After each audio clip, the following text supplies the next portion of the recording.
Chapter 414. Just as he was hesitating, the phone suddenly stopped ringing. The bureau chief was in a dilemma again. Should I call back? His hesitation did not last more than 5 minutes. His personal phone rang first. The bureau chief had a total of 3 mobile phones. One was specially used to contact his family, one was used to contact his subordinates at work, and the last one was used 24 hours a day to contact his boss and some people that he absolutely could not ignore. The phone that rang at this time was the one that he could not ignore. It showed an unfamiliar number, but at this special time, it was self-evident who was calling. After the call was connected, the person on the other side of the phone chatted briefly. However, the bureau chief hung up the phone in fear and looked out of the window with a blank face. In the depths of his heart, he was confused, hollow, and perplexed. What was wrong with this world? The person who called just now was the top leader of Sichuan province. Although they were both in the same system, the difference in status between the two was too big. A mere bureau chief of the Jianyuan district was not qualified to save the number of the top leader. The other party's intention was obvious. The moment he opened his mouth, he asked if he had detained a student named Chun Guang in the bureau. At this point, how could the bureau chief dare to lie? He could only honestly admit it. After that, the most powerful person in Sichuan province only said from now on, protect the person well, and don't let anything unpleasant happen again. He would immediately bring Wu Shan with him. If anything happens to Chun Guang, the responsibility is all on you. The bureau chief of the Jianyuan district did not understand what was going on. It was obviously just a game between Wu Shan and Su Lijing. Wu Shan had already explained the specific arrangements to him. Chun Guang was also very cooperative. Even the young man performed the bitter flesh countdown with great effort. He was really a good young man with a heart of justice. But why would Jiang Yage get involved? Why would Jiang Yage so decisively contact the influential figure in Sichuan province after failing to get through on the phone? In fact, Wu Shan himself was also at a loss. When he received the call, he also did not know what had happened. However, the tone of the colleague on the other side of the phone was very anxious, as if he was more worried about Chun Guang's safety than himself. Wu Shan couldn't help but think of Su Lijing's conjecture that he had once mocked. Could it be that Chun Guang was really that old man's grandson? But that was impossible. For a child raised by that kind of family, whether he hid his identity or not, it was impossible for him to be willing to take the initiative to get involved in a storm like dealing with Su Lijing. Even if he really wanted to deal with someone, he would not do it himself. Instead, he would have other means. There was no need for him to do something that was taboo and made people nervous. Secretary Ma, what's going on? Wu Shan asked as they sat in the same car. Ma, who was nearly 60 years old, shook his head. Don't ask me. I don't know what's going on either. I just got the news. Someone from above told me to go to the Jianyuan district branch immediately and personally investigate the matter regarding the student named Chun Guang. I'm afraid something big is going to happen. Secretary Ma said and pointed to the roof of the car. For him and Wu Shan, it was self-evident that he could continue to use the 2 words above. Wu Shan gasped. Could it be that that student is... Secretary Ma shook his head. Don't let your imagination run wild. He is not the old man's descendant. In short, we have to figure out the problem. We can't let him be wronged. It was like killing a chicken with a butcher's knife. However, the situation was too sudden, and the tone of the person who gave the orders seemed to be very anxious, so he had no choice but to pay attention to it. He put down what he was doing and rushed here overnight. On the way, his secretary called. Secretary Ma, something happened on the internet. What's the matter? Make it short. Do you think the trivial things on the internet are worth telling me? Secretary Ma frowned. At this time, he was not in the mood to care about the rumors on the internet. He couldn't help but feel unhappy. Someone has spread a lot of groundless rumors on the internet. They are related to the vice president of Gokyo University, Su Lijing. The situation is serious, and it has caused a lot of repercussions. Do you think we should? All right. We will deal with it the way we dealt with it in the past. Although Su Lijing has a high administrative rank, he belongs to the education system. He is the main leader of a university directly under the ministry. We should not interfere too much. Secretary Ma hung up the phone and said to the driver in front, Hurry up. Chun Guang was lying quietly on the bed. His face was burning. He raised the mirror in his hand and saw his bruised and swollen face. He grimaced slightly and affected his wounds. If he had known that using the Kirin arm on his face would cause such terrible damage, he would have worn gloves on his fists. The wind and rain outside should have started blowing. Su Lijing, you can easily kill an almighty Superman who is only a Weibo celebrity. Then, if I replace him with thousands of fake reviewers, how are you going to cover up the truth? Do you have the ability to paralyze the internet? Of course you can't do it, so you can't stop me.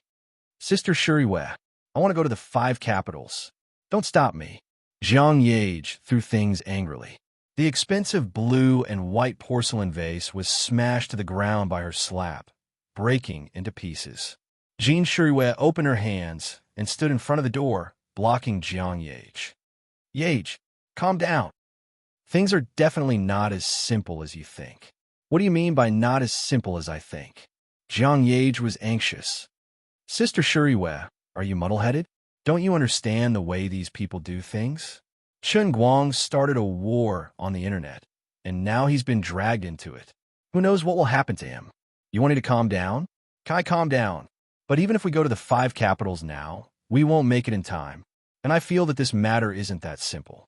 A few days ago, he crazily increased the popularity of that almighty Superman account. And then when the popularity reached its peak, he suddenly released a bomb. Can he not think of the consequences? Jean Shuriwe thought more deeply than Jiang Yage. Jiang Yage was stunned at first, but immediately felt that Jean Shuriwe's analysis was reasonable. The Chun Guang, in her impression, was not someone who would only do stupid things. Sister Shuriwe, you mean to say that he deliberately exposed himself first, so that Su Lijing could find trouble with him? Yes. Jean Shuriwe nodded. But I've already called Uncle Ma, using Grandpa's name. Jiang Yage said, this won't ruin his plans, right? Jean Shuriwe was dumbfounded. You little girl, why don't you understand the situation first before making a decision? Aren't I too concerned about him? Jiang Yage became bashful. Moreover, he wrote that Wang Run is so evil and wicked. I'm afraid that something will happen to him. Jean Shuriwe sighed. Forget it. Since he's already said it, why don't we just repost his long article? Anyway, Uncle Ma has already passed away. There's no need to worry about his safety. Since he wants to do this, I believe that what he wrote is true. This Wang Rin deserves it. Let's just add fuel to the fire. Don't be fooled by Jean Shuriwe's calm demeanor. In the end, her words were also shocking. Jiang Yage's eyes lit up. Okay, half an hour ago, Zhu Jingxi sat at home restlessly. Her fingers were tapping on the mouse and keyboard, and her eyes were a little confused. In the living room, Fan Lingshan had been pacing back and forth for almost half an hour. Lingshan, hurry and sit down. Don't worry, your brother will have a way. Didn't he say a few days ago that we shouldn't think about anything and not care about anything? Since he's making a move, he'll definitely be well prepared. Hualing was dazzled by Fan Lingshan's pacing and could not help but say that. Fan Lingshan sat down with a sad face. But even the almighty Superman's Weibo account has been blocked. Really, why didn't he say anything? He didn't even let me call him. Sigh, look, someone reposted the news again. Someone who was fiddling with Weibo on her phone suddenly shouted. What? Zhu Jingxi and the other two came over to take a look. In the end, before they could open the specific content, the Weibo post that had just popped up was blocked. That's too fast. Hua Ling cursed. Zhu Jingxi sat back in front of the computer and refreshed the page. She also shouted, "It's out again. I have it here again. What's going on?" I think Chun Guang said that he planned to spend money to hire fake reviewers. These are the fake reviewers he hired? So powerful? I can't even delete all of them? Zhong Yu asked. I think so. The other three said in unison, but they were not very sure. They really wanted to call Chun Guang, but unfortunately, they did not dare to contact him due to Chun Guang's instructions a few days ago. It was really distressing. The four of them simply gathered in front of the computer and watched Zhu Jingxi refresh the page again and again. As expected, the fake reviewers from the previous money and human dispelling disaster were not to be trifled with. The fake reviewers Liu Fei found were extremely professional. At least tens of millions of accounts posted at the same time. Moreover, the pattern of these long posts was not the same. Instead, they were mixed with many subtle changes. The Weibo officials could not even block them in time based on the keywords. Seeing that the news on the internet was becoming more and more lively, it was gradually getting out of control. The four girls were so excited that they were dancing. On the other side, Suli was pacing back and forth in the living room. He was in a terrible state.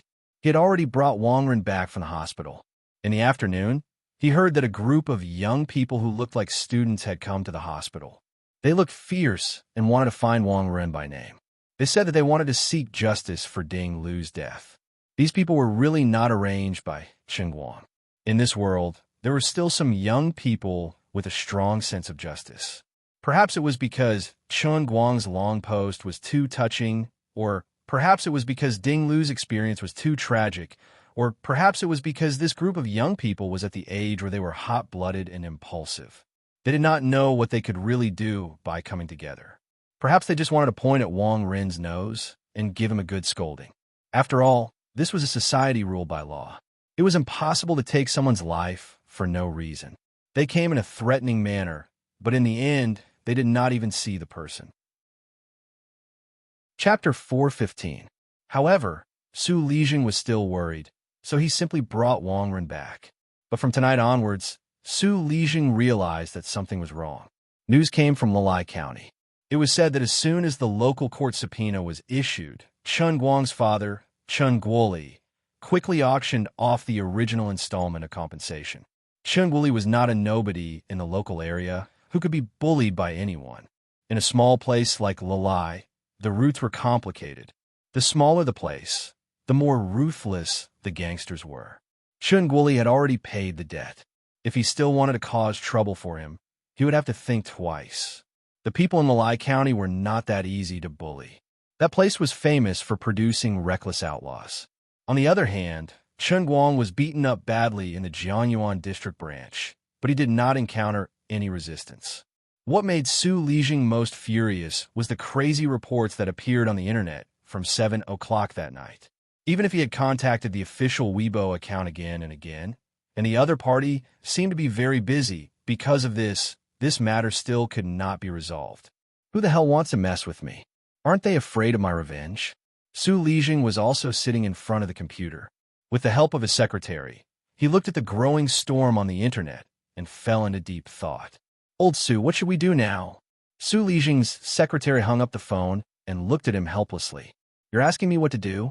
Tell the person in charge of the Weibo company that if they can't suppress this matter in half an hour, I will make them pay the price. Su Lijing slammed the table fiercely. He was not joking. With his status in the Chinese economics world, it was not impossible for him to do something to disgust a mere Weibo company. They said they have tried their best. The secretary still wanted to say something. If they've tried their best, why are these things still on the internet? Su Lijing pointed at the title on the screen. Who is indulging Wang Ren? How many Wang Rens are there in this world? He roared angrily.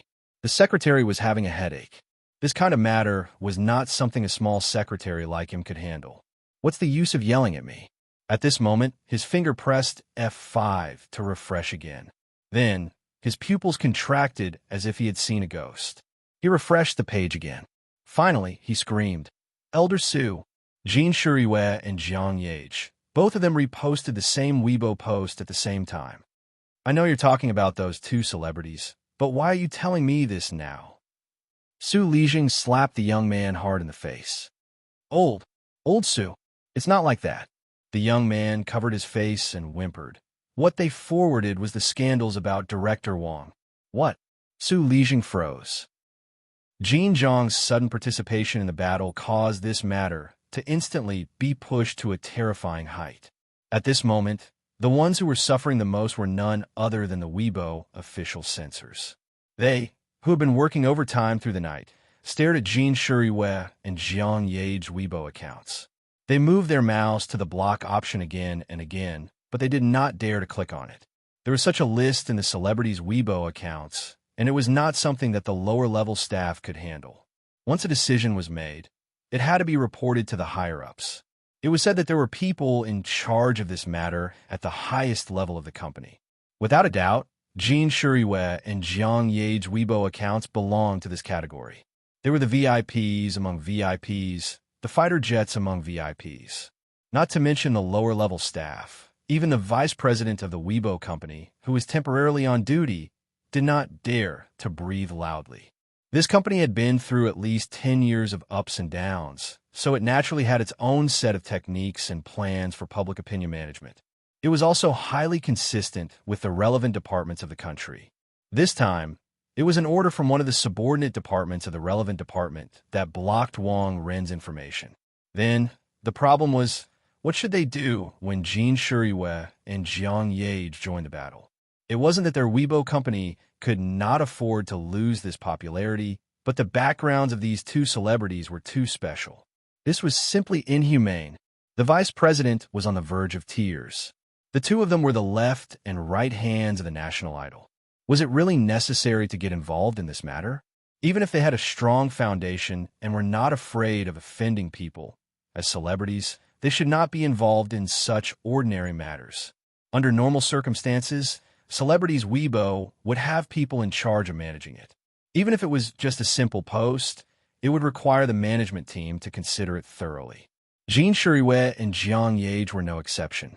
This kind of Weibo that could pollute the company's reputation was never something that Weibo company should worry about. From the beginning, the celebrities' management team should have killed it in the cradle. But this time, without any warning, these two superstars with a combined fan base of over 100 million suddenly joined the battle. Something even more frightening happened. Perhaps someone wanted to curry favor with these two, or perhaps it was a public figure from Gokyo University who ignited the first fire. When the second and third big verified accounts also brazenly reposted Jin Shuriwei and Jiang Ye's Weibo, an unstoppable trend started to spread. Then, the vice president received a call from the head of a certain public opinion supervision department. The other party only said one sentence: release the almighty Superman. The vice president hung up the phone, threw it aside, and pressed the landline button to call someone in. I received a notice from the higher-ups to restore the almighty Superman's data. All the data? Yes, all of it. Then, the vice president roughly knew what the other big shot, Su Lijing's attitude would be. His face was ashen. Forget it. Since the sky was falling, let it fall. I can't hold it anymore anyway. The almighty Superman had been released. 5 minutes later, the news swept across the internet like a sudden clap of thunder. The Internet Water Army Company also didn't understand what had happened, but their professionalism was unquestionable, and they decisively followed up. Since then, 3 super internet celebrities, 2 superstars on the left and right, and an almighty Superman with a fan base of less than 10 million, but his popularity was not bad. These 3 hot Weibo accounts joined the battle at the same time. With these 3 accounts as the core, there were dozens of second- and third-tier internet celebrities interspersed in. Further down, there were hundreds of public figures or small celebrities who more or less expressed their own opinions. Some people chose to believe, and their words were equally fierce against Wang Ren. Some people were skeptical, thinking that this kind of thing was too ridiculous. The Weibo company had already expressed that they could no longer continue to supervise, and even made it clear that they would let it be. Even if Su Lijing's phone was about to explode, he could only get a reply that they had not received a notice from the higher-ups. In the past, the middle-level leader of the Public Opinion Management Department who would grant almost all of his requests was Su Lijing's student, but now he didn't even dare to pick up Su Lijing's phone. On the other side, Secretary Ma and Wu Shan came to the Jianyuan district branch together. Without any hesitation, they went straight to the detention room. I have figured out what happened to Chen Guang, but I don't understand. This is the business of the Transportation Management Department. Why did you, the Jianyuan district branch, come and join the fun? Is there something wrong with your brain or something? The issue of the internet runner has never been settled. Who gave you the courage to directly arrest him? Secretary Ma walked forward quickly as he pointed at the head of the Jianyuan district branch's director and scolded him. The poor director looked at Wu Shan, who was standing beside Secretary Ma without saying a word, and thought to himself, "Old man, hurry up and say something." Now that Chun Guang is in such a pitiful state, it is a trick that we made up together. Wu Shan, on the other hand, was looking at his nose and heart. From time to time, he would look at Secretary Ma with a look that said, "Brother, hold on." Bang! Seeing Chun Guang lying on the iron bed in the detention room, Secretary Ma was furious and slammed the table. "What did I say before? What did you promise me? Now that you beat him up like this, how am I going to explain this to others? Who gave you the courage to do this? The higher-ups of the internet company had just participated in the visit, and you caused such a big trouble for me. Who are you slapping in the face? You. What kind of director are you?" Secretary Ma bombarded the head of the Jianyuan District Branch's director. Chen Guang sat up blankly. Before he could say anything, the big shot in the province came up to him again. "Young man, I've figured out what happened to you. If you have any grievances in your heart, you can tell me. I will personally uphold justice for you." After coming closer, Chun Guang finally recognized the person in front of him. As a young man in the new era, he often watched the news. How could he not recognize this person? But here comes the problem. This big shot, who is a busy man, suddenly came out and said that he will uphold justice for me, the little brother who was arrested. To be honest, I am fine here now. I don't need you to uphold justice for me. Shin Guang couldn't help but look at Wu Shan for help. "Uncle Wu, this is not the way we thought before. How should I deal with it now? Didn't we agree that when Su Lijing couldn't bear the pressure and successfully launched the public prosecution the day after tomorrow, he would let me go out to perform?" Wu Shan, who was standing behind Secretary Ma, shrugged his shoulders. "Don't ask me. I don't know what is going on either. Little Chun, come, let's go to the hospital first. Don't keep your words in your heart. Do you think that the people in the Jianyuan District Branch Bureau did something wrong in the procedure?" Before the others could say anything, this Secretary Ma, who was waiting for this moment, actually held Chen Guang's hand and led him outside. Chen Guang didn't want to go out. "I have already played the trick of injuring myself to gain the confidence of others. Can you not spoil my plan? Wait a minute." Chen Guang struggled. "Who the hell can tell me what to do now? Is this old master Ma the great Lord of Heaven? If I really go out with him now, won't the slap on my face be in vain?" Seeing that he couldn't move Chen Guang, Secretary Ma turned around and slapped the chief of Jianyuan District. "What did you do to little Chun? You scared me to this extent." Chief Jianyuan almost cried. "Mr. Secretary, let's talk about this slowly." Chen Guang saw the chief was slapped. "Forget it, I should go out. If I don't go now, I don't know how badly this hidden double agent will be punished. It's not easy for him to be slapped at his age." Chapter 416. Secretary Ma finally left after spending an hour in Wujing City Hospital. Before he left, he repeatedly asked Wu Shan to take care of Chen Guang's emotions and not let him feel wronged. "How can Chen Guang feel wronged? I have put in so much effort to make myself so miserable, and you just let me out. I feel wrong, but I can't tell you." "Uncle Wu, what's going on?" Chen Guang asked. Wu Shan shook his head. "You don't know? How would I know if you don't know? I don't even know him. I thought you contacted him. You did the right thing by not letting Su Lijing's matter slip. Although Secretary Ma is not in the same system as Su Lijing, he and Su Lijing were classmates in the past, and they're very close. If you tell him, I'm afraid he will plead for you on behalf of Su Lijing. By the way, will there be any problem with Director Luo?" The Director Luo that Chen Guang mentioned was the person from the Jianyuan District Branch who was implicated for no reason. Wu Shan shook his head. "It's fine. If Secretary Ma really wants to hold him accountable, he will not slap him in the face in front of you." It was Wu Shan's profound way of doing things, which Chen Guang could only listen to in one ear and out the other. Chen Guang and Wu Shan discussed for a while more. There was a change in the plan, but fortunately, Secretary Ma did not notice anything. He did not link Chen Guang to the Gokyo University's Wang Ren incident. After leaving the hospital, Secretary Ma's secretary finally sent this big event to him. In addition, Su Lijing was also desperate, so he called Secretary Ma.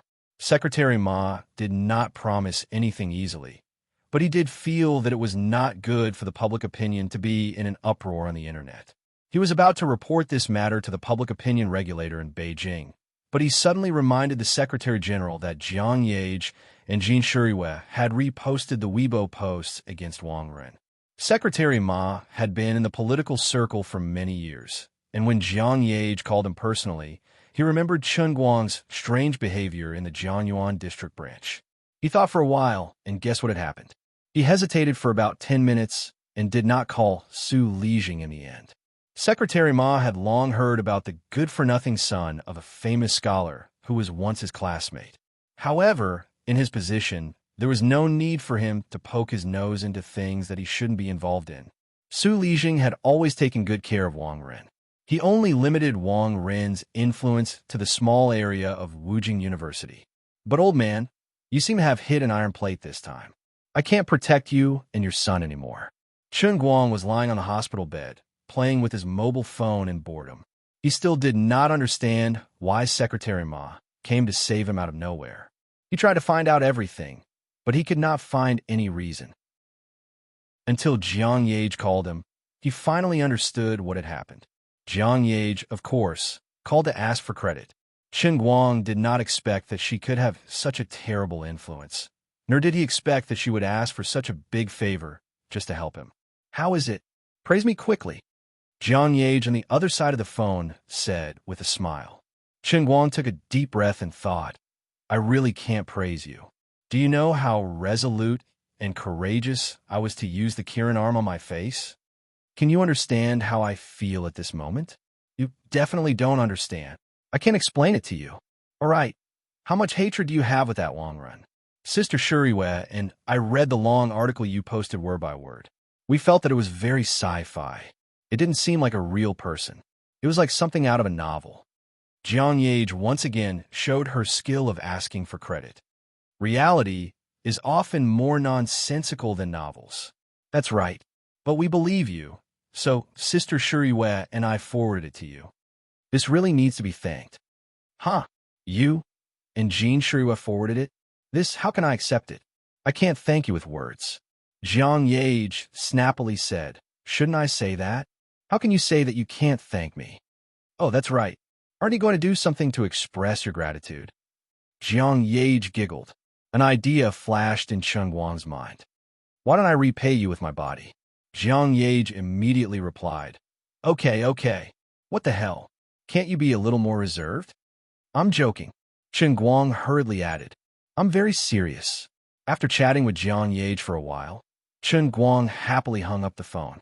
Although he was afraid of her crazy knife most of the time, chatting with her really helped to ease his mood. But after Jiang Yage hung up the phone, she wasn't very happy. She looked at Jin Shuriwei, who was looking at her anxiously, and said, Why didn't he ask me for help? Jin Shuriwei snappily glared at her. Do you really want to be his protector? Just now, your grandfather called the landline. I picked it up. He asked me to help look after you a little. He also felt that Su Lijing's behavior was a little too much. But our identities are sensitive. It's not good to get involved. It's enough for us to follow his Weibo and help him create some momentum. Jiang Yage nodded and then sighed. You're right. Jin Shuriwei added, Actually, we don't need to do anything else. As long as Chen Guang's things are completely true, Su Lijing is done for. Not long after hanging up the phone with Jiang Yage, Tang Ying came in again. Wujing City Hospital was her territory. How could she not know that such a special patient had come in? Tang Ying taught him a lesson on behalf of Wu Tong and secretly showed him a text message. It was Wu Tong who asked her to pass on the message. As expected, Wu Tong was held back by Wu Shan in Beijing. She didn't know if it was a coincidence or not, but Wu Tong was sent to a closed-off secret training center. She couldn't contact the outside world at all. It wasn't easy for her to find an opportunity to borrow someone's dedicated phone to send a message to Tang Ying. Wu Tong reminded Chen Guang again and again not to act rashly before she came back. Chen Guang just looked at her and smiled. Not only did I move, I couldn't stop. Instead, he told Tang Ying to keep it a secret from Wu Tong. Tang Ying was exhausted. I really don't know what's going on in your head. Although it looks like you're doing it with a sense of justice, is it good for you? Tang Ying should have gotten off work a long time ago, but she didn't leave. Since Wu Tong couldn't come back, she took over the role of Wu Tong's sister and volunteered to take care of Chen Guang. As she spoke, She handed the peeled fruit in her hand to him. Chen Guang quietly looked at the clock on the wall. It was almost 12 o'clock. He groaned. My hand hurts. I can't move. Sister Tanging, can you feed me? It really hurts? I'm fine. Pretending to be sick in front of the doctor? Aren't you afraid that I'll operate on you? Of course not. I'm not pretending. I'm really sick. I'm seriously injured. I look fine on the outside, but my bones are about to break into pieces inside. Although she was still spitting, Tang Ying still fed him. Sister Tang Ying, I know that I'm being silly. Who wouldn't want to live a happy life? But there's nothing I can do about it.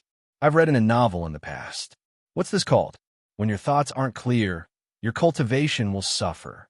Chen Guang spoke with a mixture of truth and lies. Cultivation? How am I supposed to cultivate to become an immortal? I'm not joking with you. There really are immortals in this world. Chen Guang said. Tang Ying saw how confident he was. Aren't you afraid that you'll cut your tongue off by saying this in front of the youngest genius doctor in the history of Moreland's Medical College? Chen Guang suddenly raised his head and looked at her. Hey, let's not talk about whether there are immortals or not. Let's assume that there really are immortals. If there really is such a person who can turn you into an immortal, he'll tell you that as long as you're willing to follow him, he'll grant you immortality and eternal youth. He'll grant you everything you want. He'll even be able to travel in space and extinguish a star like the sun with a single punch. Are you willing to follow him? Why are you so serious all of a sudden? Tang Ying asked curiously. She hesitated for a moment. Fine. Let's assume that what you said is true. Who would refuse such a great offer? Tang Ying, am just an ordinary person. I won't be able to resist this temptation. Then what if this person is very fickle and has many women, and you're just one of them? Chen Guang asked again. Tang Ying smiled coolly. I don't know what others think, but in my opinion, in the face of becoming an immortal, it doesn't matter how many women that person has. Why are you so serious? Don't tell me you're talking about yourself. Chen Guang chuckled. That's right. It's me.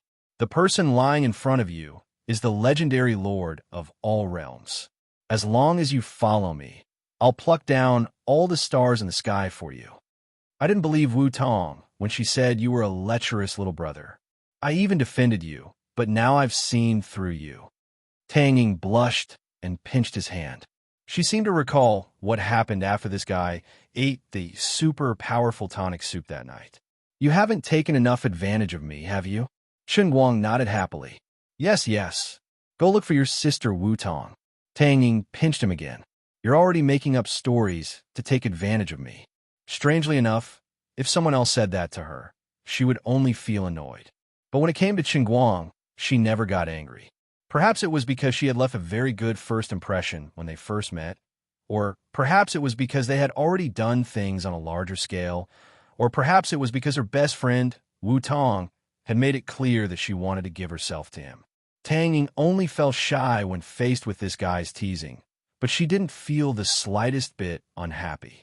While Chen Guang was lying in the VIP ward pretending to be a patient enjoying the warmth of a woman, Su Lijing was on the verge of breaking down. Chapter 417.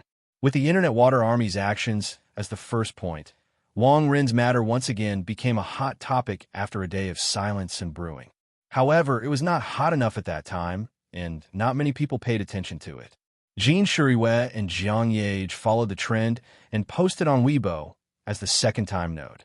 This matter suddenly heated up and swept across the entire Weibo in a short period of time, like the autumn wind sweeping away fallen leaves. As more and more people paid attention to it, the matter seemed to form a chemical chain reaction and brood on its own. Until half an hour ago, the first web portal began to publish this matter as a special topic on its homepage, and the heat was once again raised to another level. The previous hot topic was the Chinese men's soccer team entering the World Cup.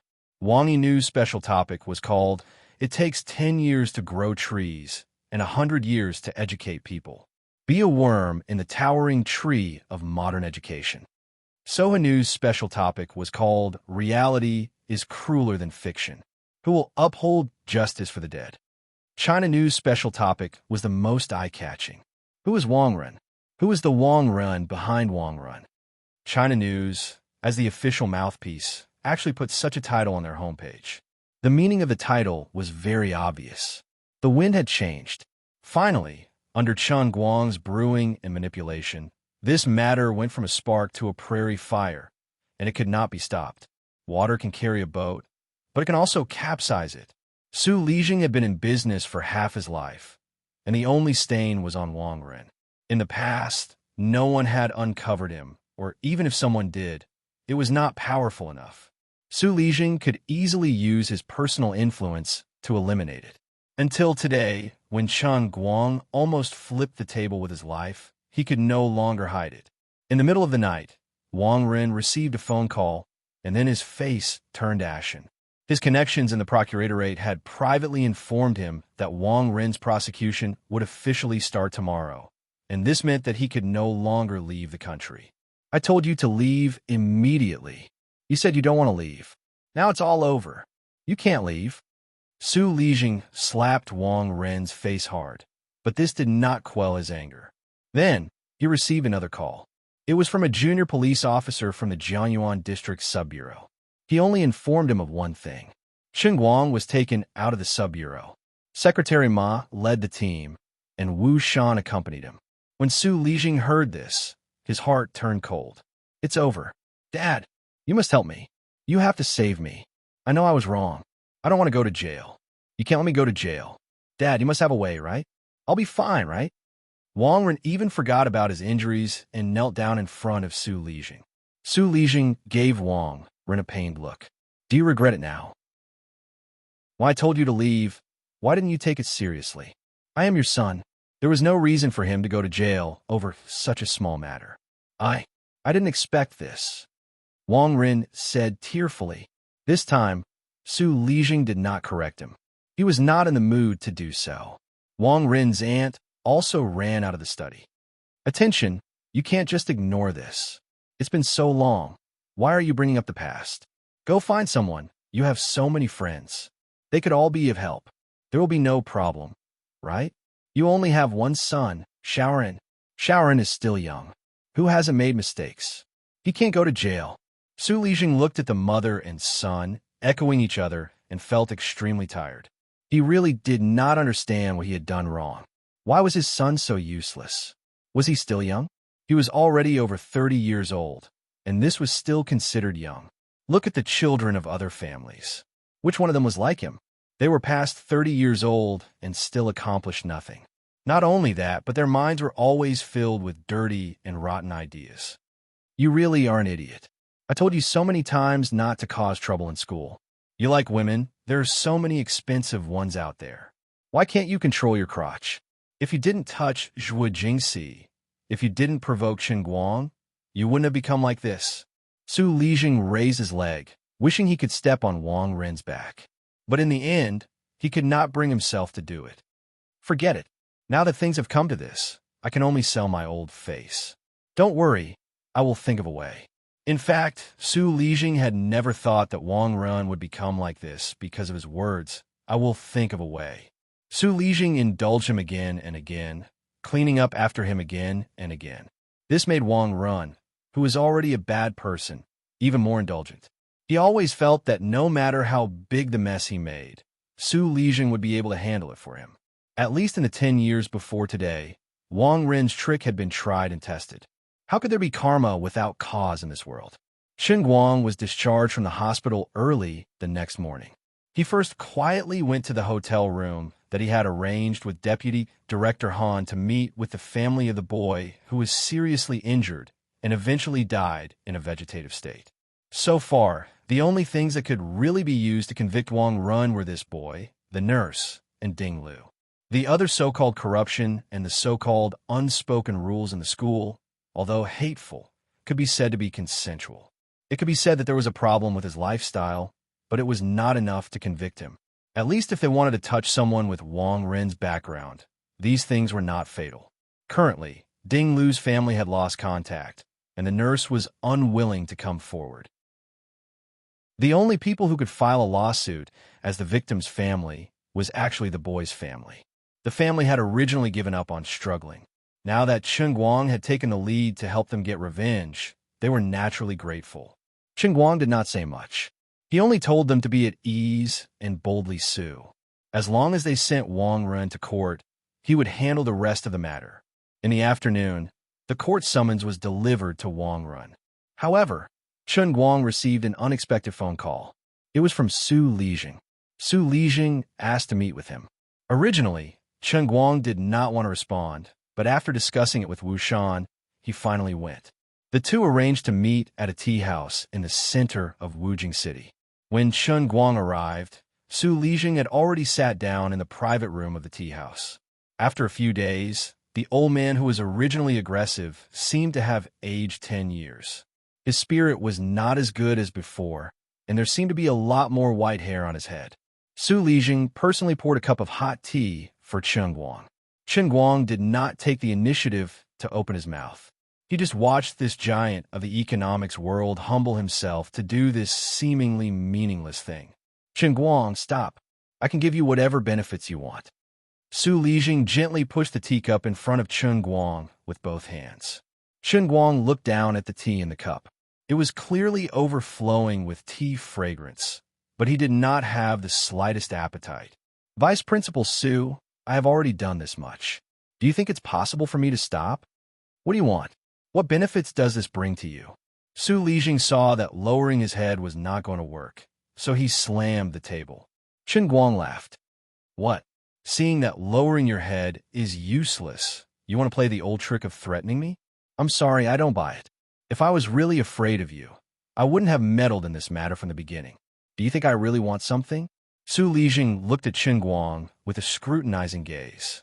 Of course, everyone in the world comes for benefits. No one rises early without benefits. You should understand one thing.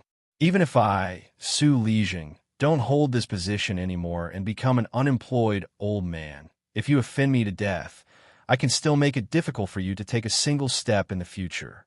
You know the risks involved. Without enough attractive benefits, why would you do such a strenuous and unrewarding thing?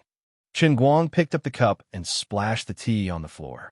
Vice Principal Su, you don't understand me, and I don't expect you to understand. If I say that I did all this for no reason other than to have a clear conscience, you definitely won't believe me. But this is the truth. If you insist on asking me what I want, I can only tell you this. What I want is an eye for an eye. To have a clear conscience. After saying that, he turned to leave. Stop right there. Su Lijing suddenly stood up. Chen Guang turned back. What else do you want to say? I know your background. Don't think that you could do whatever you want just because someone is backing you up. You don't understand. You are breaking the rules. Even if you can really hurt me, you will lose your value after this, and you will be abandoned like a broken broom. Su Lijing was not stupid. He vaguely guessed that Chen Guang had the support of a hidden political enemy. He understood the meaning of this too well. Indeed, Chen Guang didn't understand Su Lijing's reasoning, nor did he want to understand. However, he wasn't a fool, so how could he not understand Su Lijing's unspoken words? Old Mr. Su, I truly admire your imagination, but you've guessed wrongly. Okay, I thought you would have a little bit of repentance, so I came today. But now it seems that I wasted my time again. After saying that, Chen Guang was about to leave again. Don't think that I will wait for death. Su Lijing looked at Chen Guang's back and slammed the table. Chapter 4:18. Chen Guang turned around and slammed the table even harder than Su Lijing. Old Mr. Su, put away your stubborn temper. That's right, I'm a small fry, but small fry also have small fry principles. I've never been so determined to do something that has no meaning to me as I am now, but I've never thought of backing down. You know better than me what kind of bastard Wang Ren is. Someone should have stood up long ago. In the past 3 years, I've tried to convince myself not to be a good person, not to do something that's strenuous and unrewarding. I almost succeeded. I almost turned myself into a rat hiding in a turtle shell. But now I'm very thankful. I'm thankful that I brought out enough courage and determination. I didn't become the person I hated the most. Yes, this doesn't do me any good at all. It could even be said to be endless trouble. If I had to say where I went wrong, it was that I shouldn't have known about Ding Lu. I shouldn't have read Ding Lu's will. I shouldn't have listened to that despairing recording. A person has to be willful once in their life. I'm going to be willful today. I'm going to F***Kingskin you and Wang Ren today. I'm going to be the person who should have stood up long ago.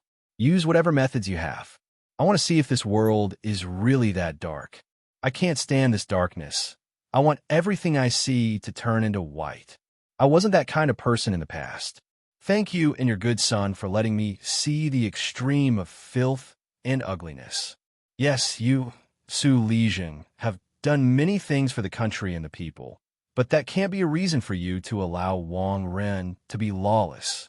Ding Lu's family was so poor that they couldn't even afford to eat. They didn't receive any help from you. But under your connivance, Wang Ren destroyed everything for her. From your body to your soul, you've been completely destroyed by your good son. Even if you had such a great contribution, it had nothing to do with Ding Lu. What you owe her, I'll help her get back. I really have to thank you. If it weren't for you, Qin Guang, would definitely choose to shrink my neck and be a selfish person for the rest of my life. But now I can't do it. I have to be a good person. Su Lijing was so angry that his entire body trembled. He pointed at Qin Guang and said, "You little bastard." Qin Guang laughed. He turned his head abruptly and moved his face closer and closer, staring at Su Lijing. Su Lijing subconsciously backed away, but his head hit the wall of the private room. Qin Guang suddenly reached out his hand, grabbed Su Lijing's collar, and lifted him up. "You call me a little bastard? An old bastard like you dares to say that to me? Don't you often wonder why my son is so useless? Why can't he save me some trouble? Can't you understand this logic? No, you might understand, but how could you not? If it weren't for the fact that you feel that you're great, that you're superior to others, that the Su family should naturally ride on the heads of nobodies, how could you turn a blind eye to Wang Ren's actions? If it weren't for you, how could Wang Ren have become such a person? You, Su Lijing, are the real #1 bastard. The biggest bastard. Old bastard. Bald donkey. I feel like I'll dirty my mouth if I say another word to you."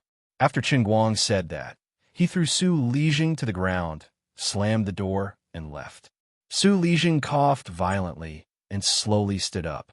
The 2 bodyguards who had been guarding outside rushed in. "Elder Su, are you all right?" Su Lijing waved his hand and coughed twice. I'm fine. He did not have the mood to let these 2 bodyguards cause trouble for Qin Guang. Of course, these 2 might not have the guts to do so. He was indescribably disappointed. Things had finally reached a point where there was no turning back. If Qin Guang really wanted something, perhaps they could still negotiate. But what he was most afraid of was that Qin Guang was a hothead.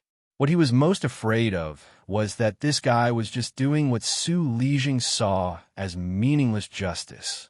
This was a F***king belief. This was especially scary. 70 years ago, there was a group of people who were not afraid of death for this country. That was the feeling that Qin Guang gave him now.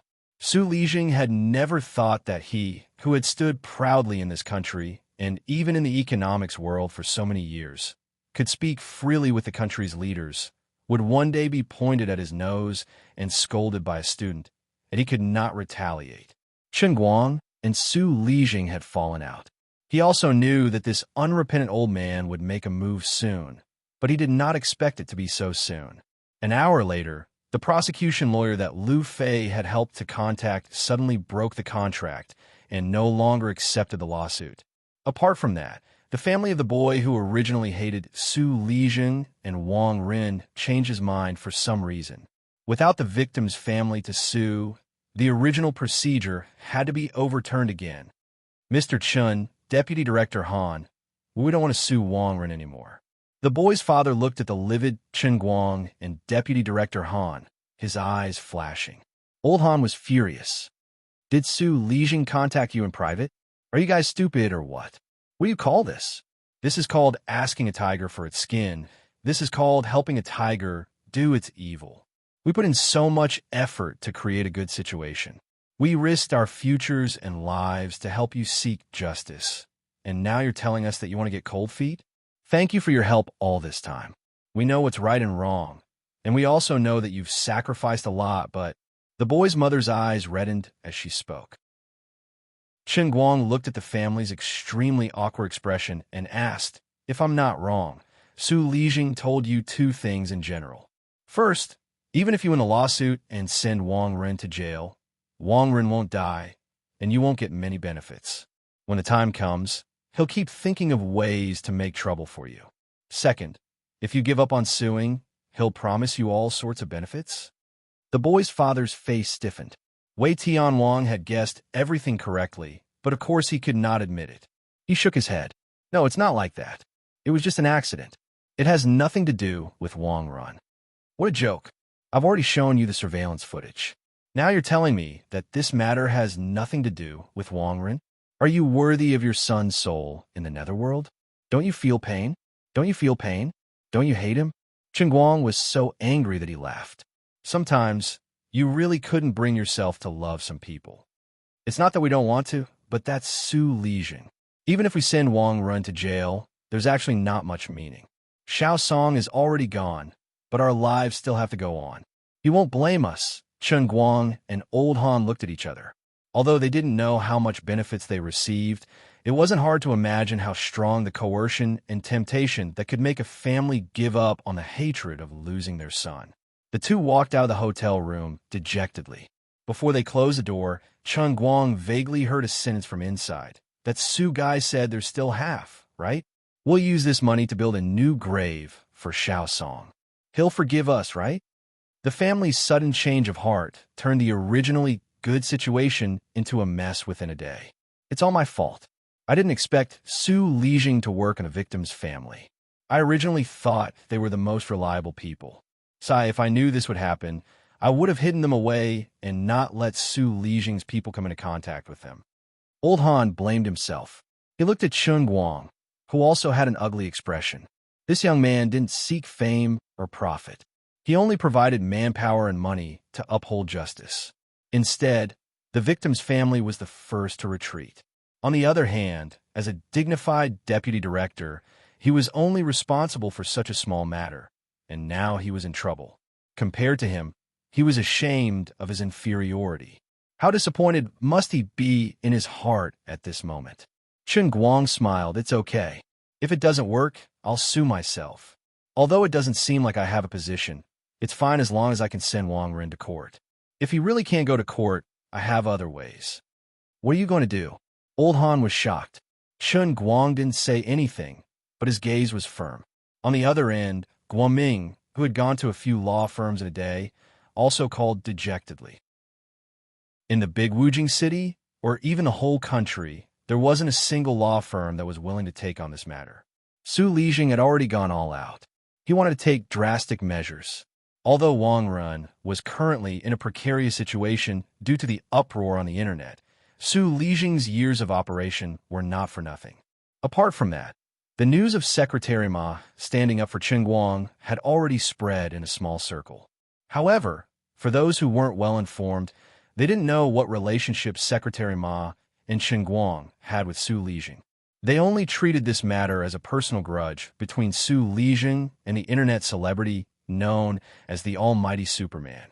As for Jin Lijing and Jiang Fei's inexplicable participation in the battle, perhaps they had been duped, or perhaps they had nothing better to do. In any case, the two of them never had a black mark, and no one dared to talk about the two of them, right? Even if the Huaxia News Network had begun to point out Wang Ren by name, Wang Ren was backed by Su Lijing. Putting aside the fact that he spoiled his only son, his personal influence in all aspects of the country couldn't be ignored. Therefore, when Su Lijing began to personally stand up and protect Wang Ren, not only the law firm that Liu Fei had contacted, but all the large law firms in the country had to think twice. At this time, the ones who were the most conflicted and in pain were the procuratorate. Originally, they couldn't withstand the pressure from all over the place, as well as the direction of public opinion, and were prepared to launch a public prosecution against Wang Ren.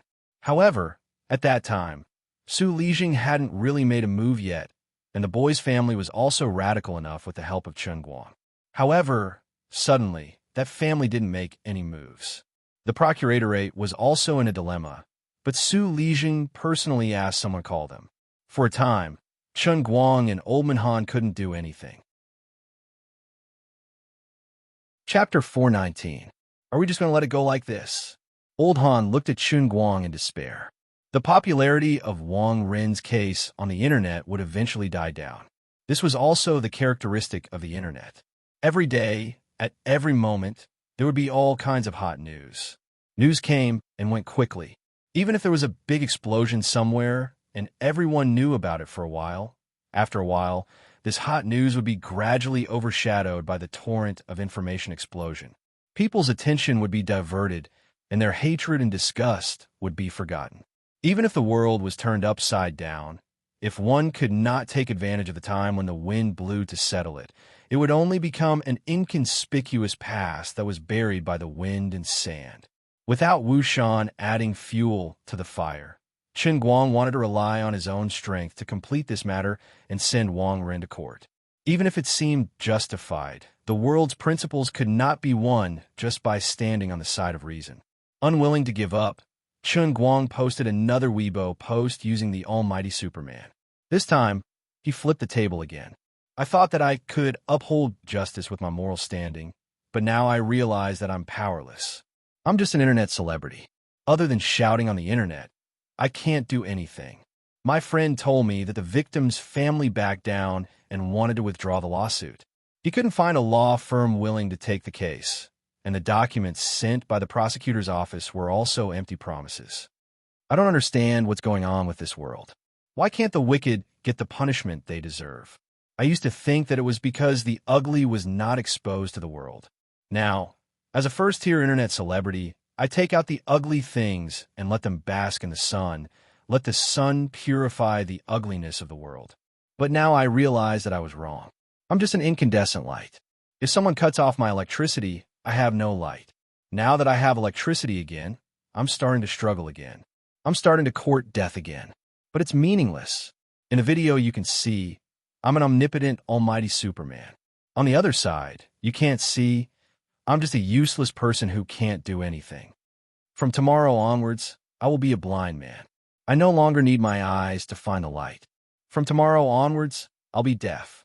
I don't want to hear the mournful and hateful wails of vengeful spirits.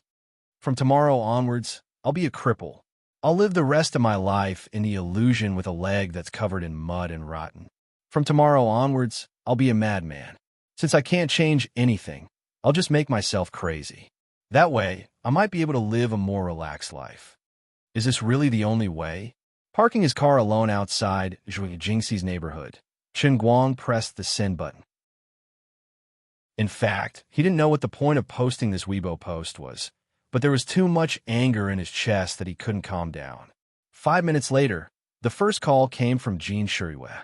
Chen Guang really didn't expect it to be her. On the other end of the phone, she was silent for a moment and finally said inexplicably, "I'm sorry." "Why are you saying sorry to me?" Chen Guang didn't understand. Jean Shuriwe took a deep breath. "Actually, I can help you, but No. Don't be like this. I'm already very grateful that you've helped me repost the Weibo post, but I really can't ask for more from you. It was me who was nosy and wanted to plunge into this mud. There's no reason to drag you guys into this. I know that you and Jiang Yage have some background, but this will indeed cause you a lot of trouble, right? I also know that what's in front of me isn't just Su Lijing or Wang Ren. Maybe it's a big net. It looked like I was going against Su Lijing alone, but what I wanted to provoke was the entire net behind him. The price I had to pay was too high. I'm barefooted, so I'm not afraid of wearing shoes. You guys have already helped me enough." Jean Shuriwe hung up the phone. Jiang Yage was so nervous that she didn't know where to put her hands and feet. She put her hands between her legs and said shyly, "What did he say?" Jean Shuriwe sighed. "He doesn't want us to care about him anymore. I feel ashamed to see him. I don't even have the courage to call him. I'm such a terrible woman. I don't even dare to protect the man I like." Jiang Yage suddenly got angry with herself. Jean Shuriwe squeezed her hand. "Yage, don't be like this. We didn't do anything wrong, but I still feel sad. When I think of him being unhappy now, I feel sad." Jiang Yage said, and her eyes turned red. Jean Shuriwei turned her face away. Jiang Yage was straightforward, and she had already said her feelings. In fact, who could understand how uncomfortable Jean Shuriwei was at this time? Jean Shuriwei suddenly said heavily, "Well, I have an idea. No matter what happens between him and Su Lijing this time, if he really loses, Su Lijing will take revenge on him. At that time, I can protect him. I won't let him suffer any more grievances. No one dares to touch him." Jiang Yage, whose eyes were red, suddenly froze. She turned her face and looked at Jean Shuriwei blankly. "What idea? I can't think of it. I also want to call him again to help him contact someone, but won't it make people think that there's something between us? My grandfather is very sensitive. The last time I had a meal with him, he tried to find out if I had fallen in love with someone. I have more freedom than you. Why don't we say that he's my boyfriend? That way, no one will suspect you?" Jean Shuriwei looked at Jiang Yage seriously. Jiang Yage was stunned at first, and then immediately felt happy. She felt that something was wrong. "Sister Shuriwei, you're sacrificing too much." Jean Shuriwei waved her hand. "It's okay. We're not children anymore. What's wrong with falling in love? But no buts. I've already posted it on Weibo."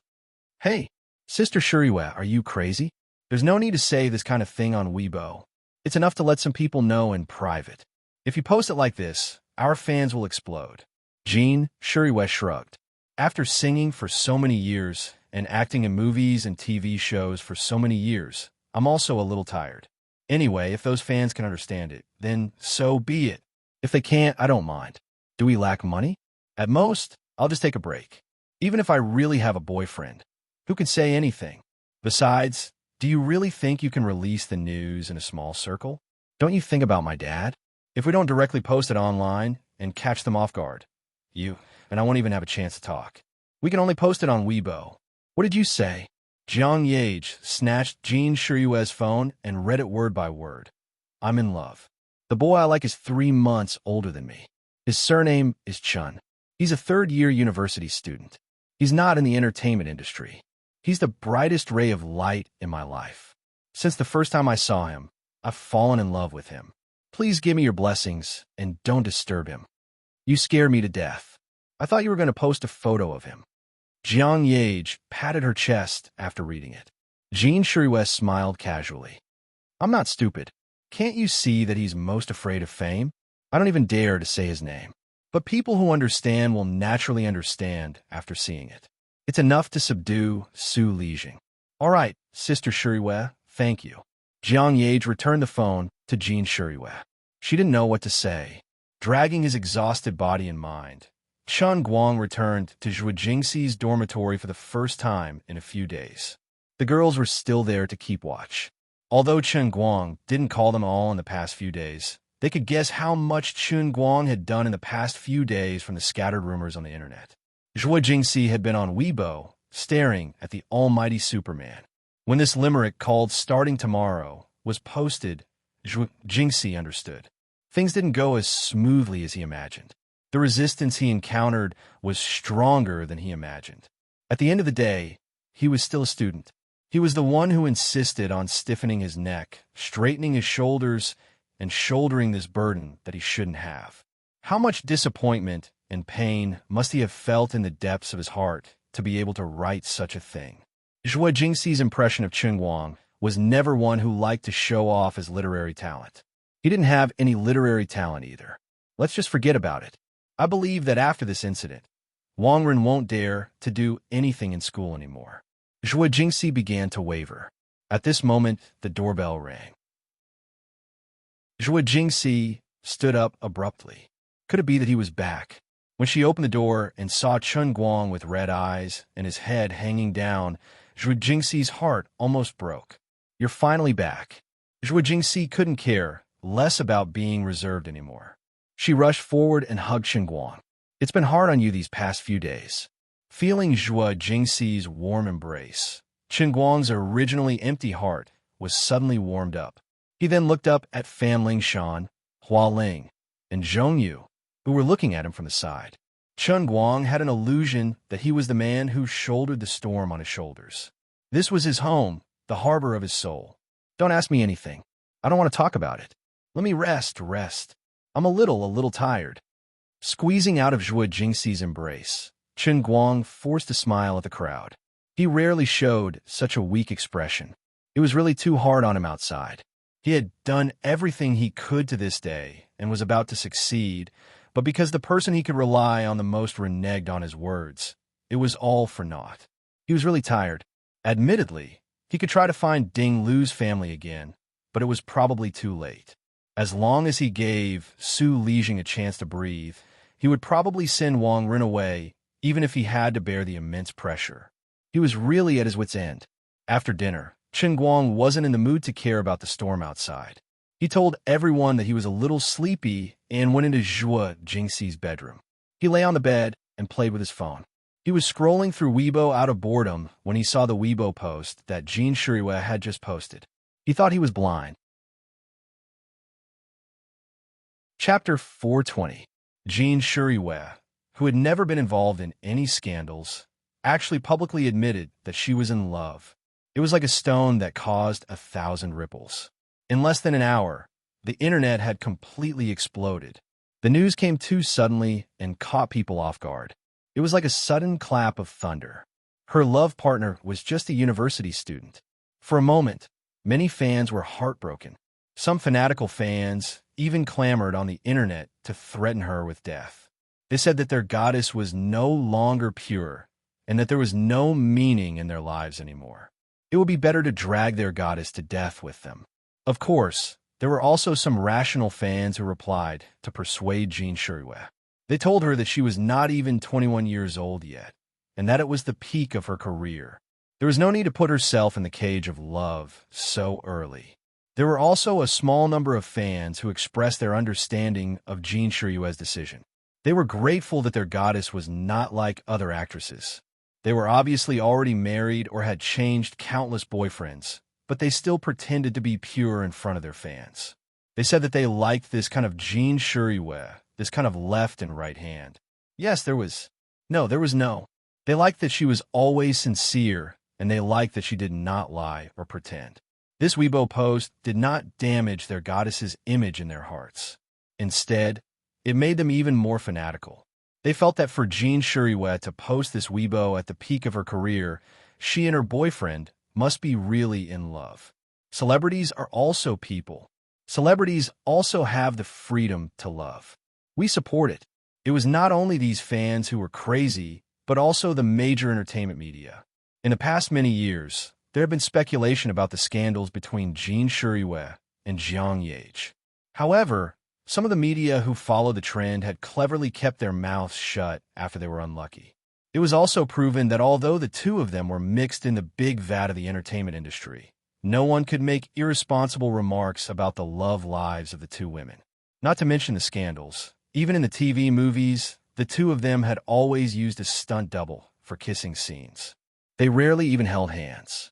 Many people even suspected that the two girls, who had grown up together, had an abnormal sexual orientation and did not like men at all.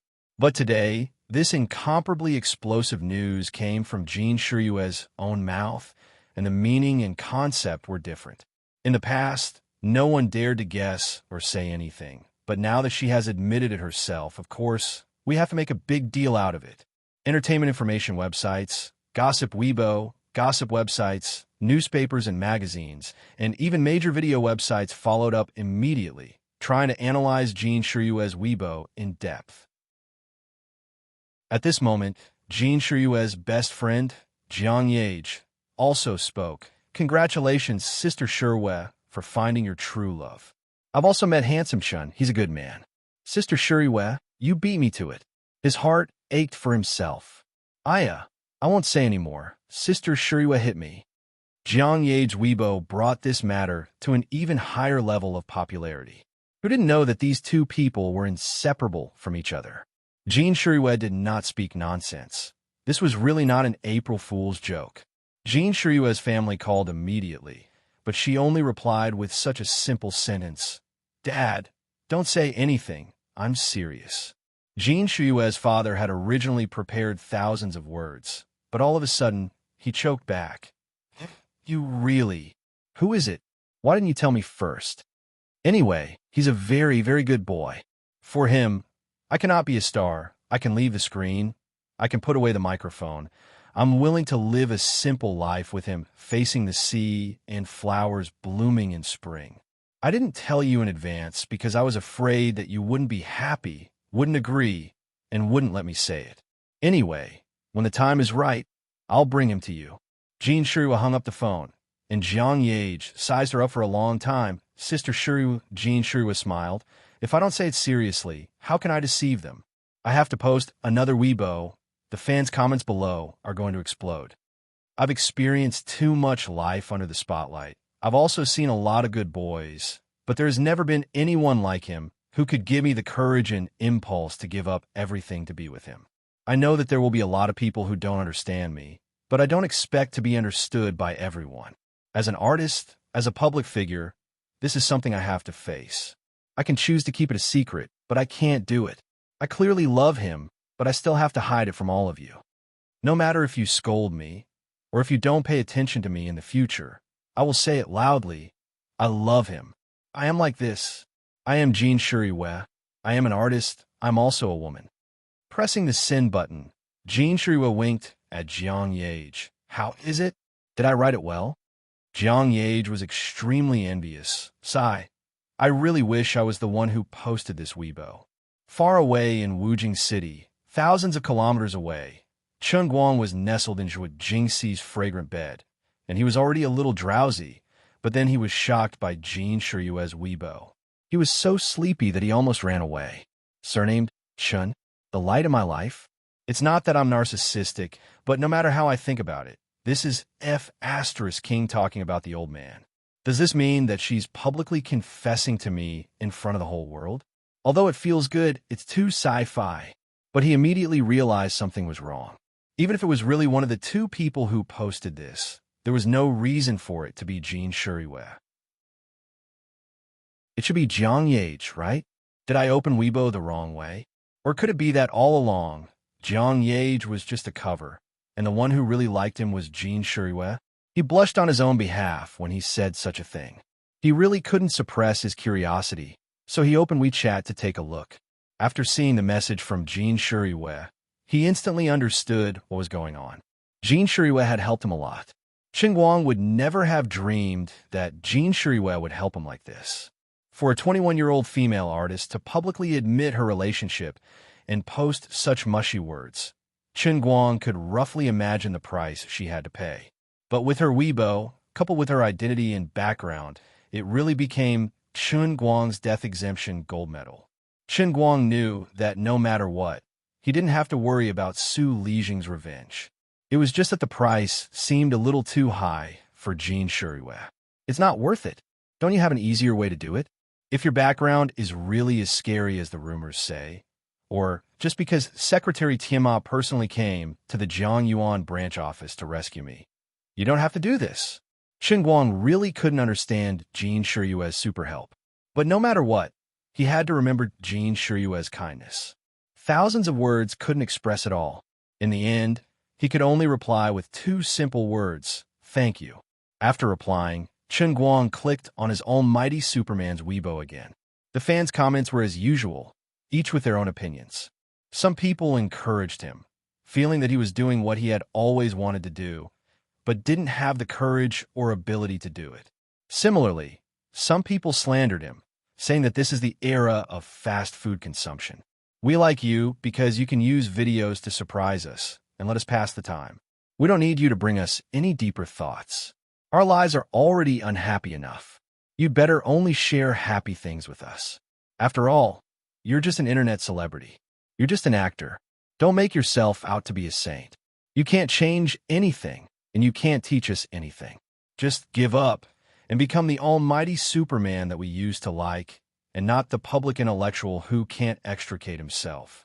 There were also some young or impulsive young lawyers who were willing to stand up and provide legal assistance. But Chen Guang knew that it was useless. Unknowingly, he actually fell asleep.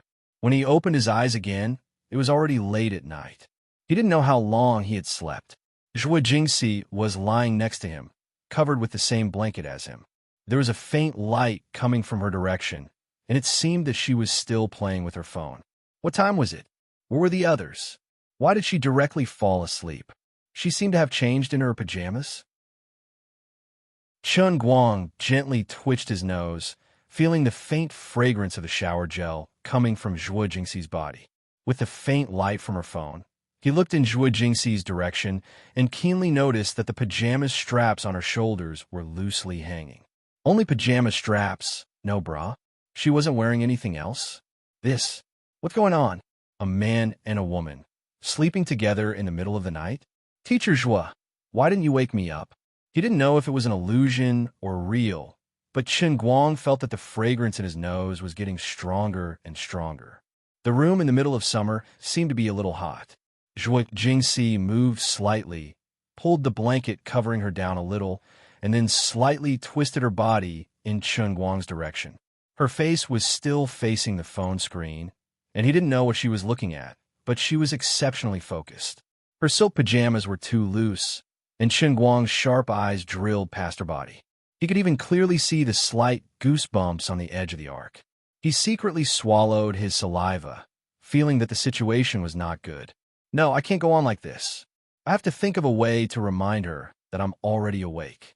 Chen Guang got up slightly and moved forward a little, pretending to look at her phone screen curiously. It was actually Jin Shiyue's Weibo post. Feeling the movement behind her, Zhuo Jingxi suddenly turned around to look at him. You're awake? She was so calm. Chen Guang answered blankly, yes. Zhuo Jingxi smiled again, and instead moved closer to Chen Guang a little more. She placed the phone screen in front of him, pointed at it, and said, the third-year student with the surname Chun mentioned in this Weibo post. Is that you? The smell on her body was even stronger. Chen Guang's eyes looked at Zhuo Jingxi's phone, but his mind was a mess. The distance between the two of them was too close. As if deliberately to let Chen Guang see the words on the screen clearly, Zhuo Jingxi's body was tilted too much, so much so that one of her more voluptuous hemispheres than the average person's was pressing on Chen Guang's shoulder. Yes, it's me, but that's not our relationship. Chen Guang responded as he moved to the other side, forcibly increasing the distance between the two of them. Although there was a little devil in his heart that was reluctant to leave, he still felt that it was not right to go on like this. It was too wrong. Zhuo Jingxi seemed to have sensed his thoughts. She covered her mouth and chuckled, then moved closer to him without changing her expression. Why are you explaining it to me? Chapter 421. I wanted to explain it to you, so I explained it to you. The conversation between the two of them was very boring. No wonder the two of them reposted your Weibo post. It turns out that you already know your left and right hands. I really couldn't tell. In the darkness, Zhuo Jingxi's tone became a little strange. The faint light from the phone screen made her face look a little hazy. Chen Guang told Zhuo Jingxi everything about how he got to know his left and right hands. I really couldn't tell that you're so charming. It's just a life-saving debt, and they're helping you like this. How big of a celebrity is she? In order to protect you, she often tells people that she's in a relationship. As Zhuo Jingxi said this, she giggled and pointed at Jin Shiyue's second Weibo post on the phone screen. She teased, look at what she wrote. I love him. Even though so many fans are protesting, she still says that's just how I am. All right, what do the previous posts say? He's a ray of light in my life.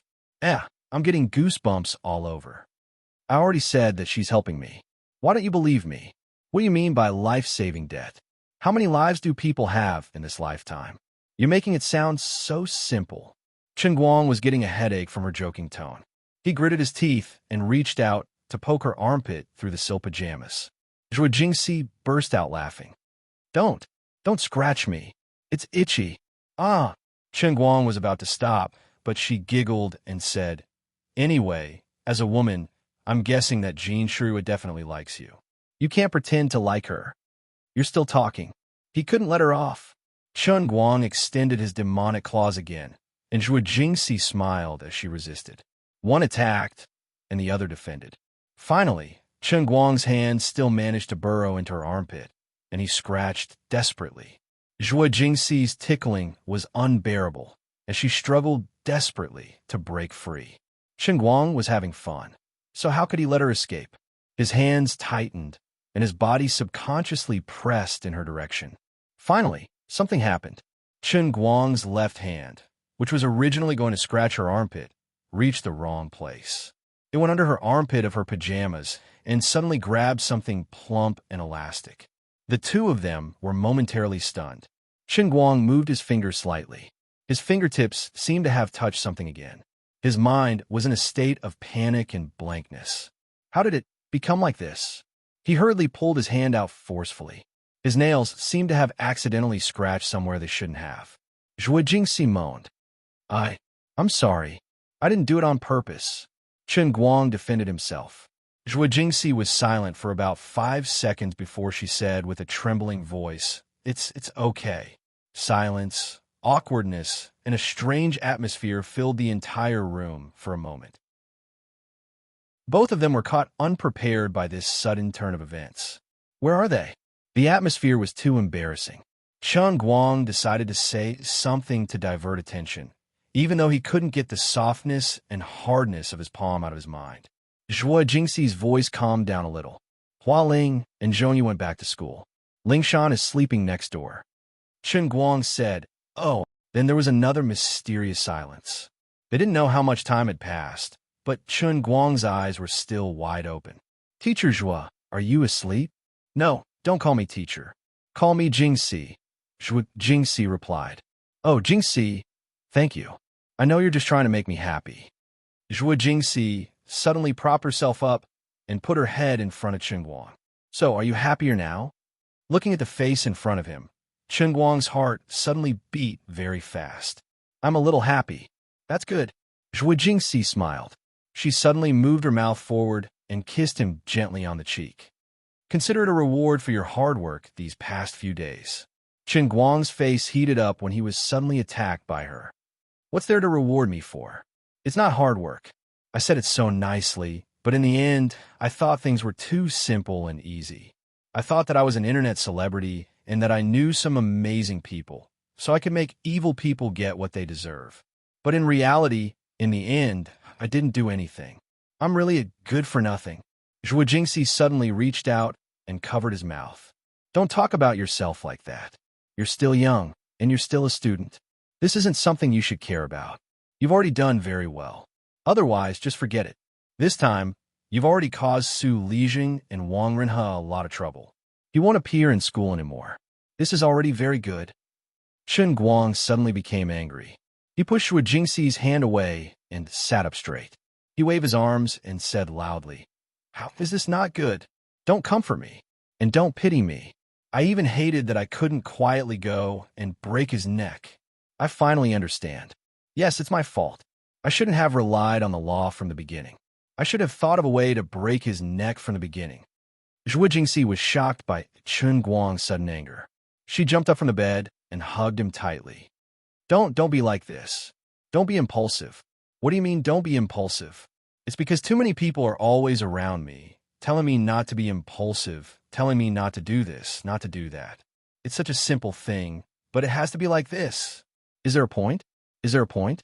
Chen Guang really wanted to say it out loud. He, Wang Run, was not an ordinary person. He had Su Lijing behind him. He, Chen Guang, was not an ordinary person either. He had God behind him.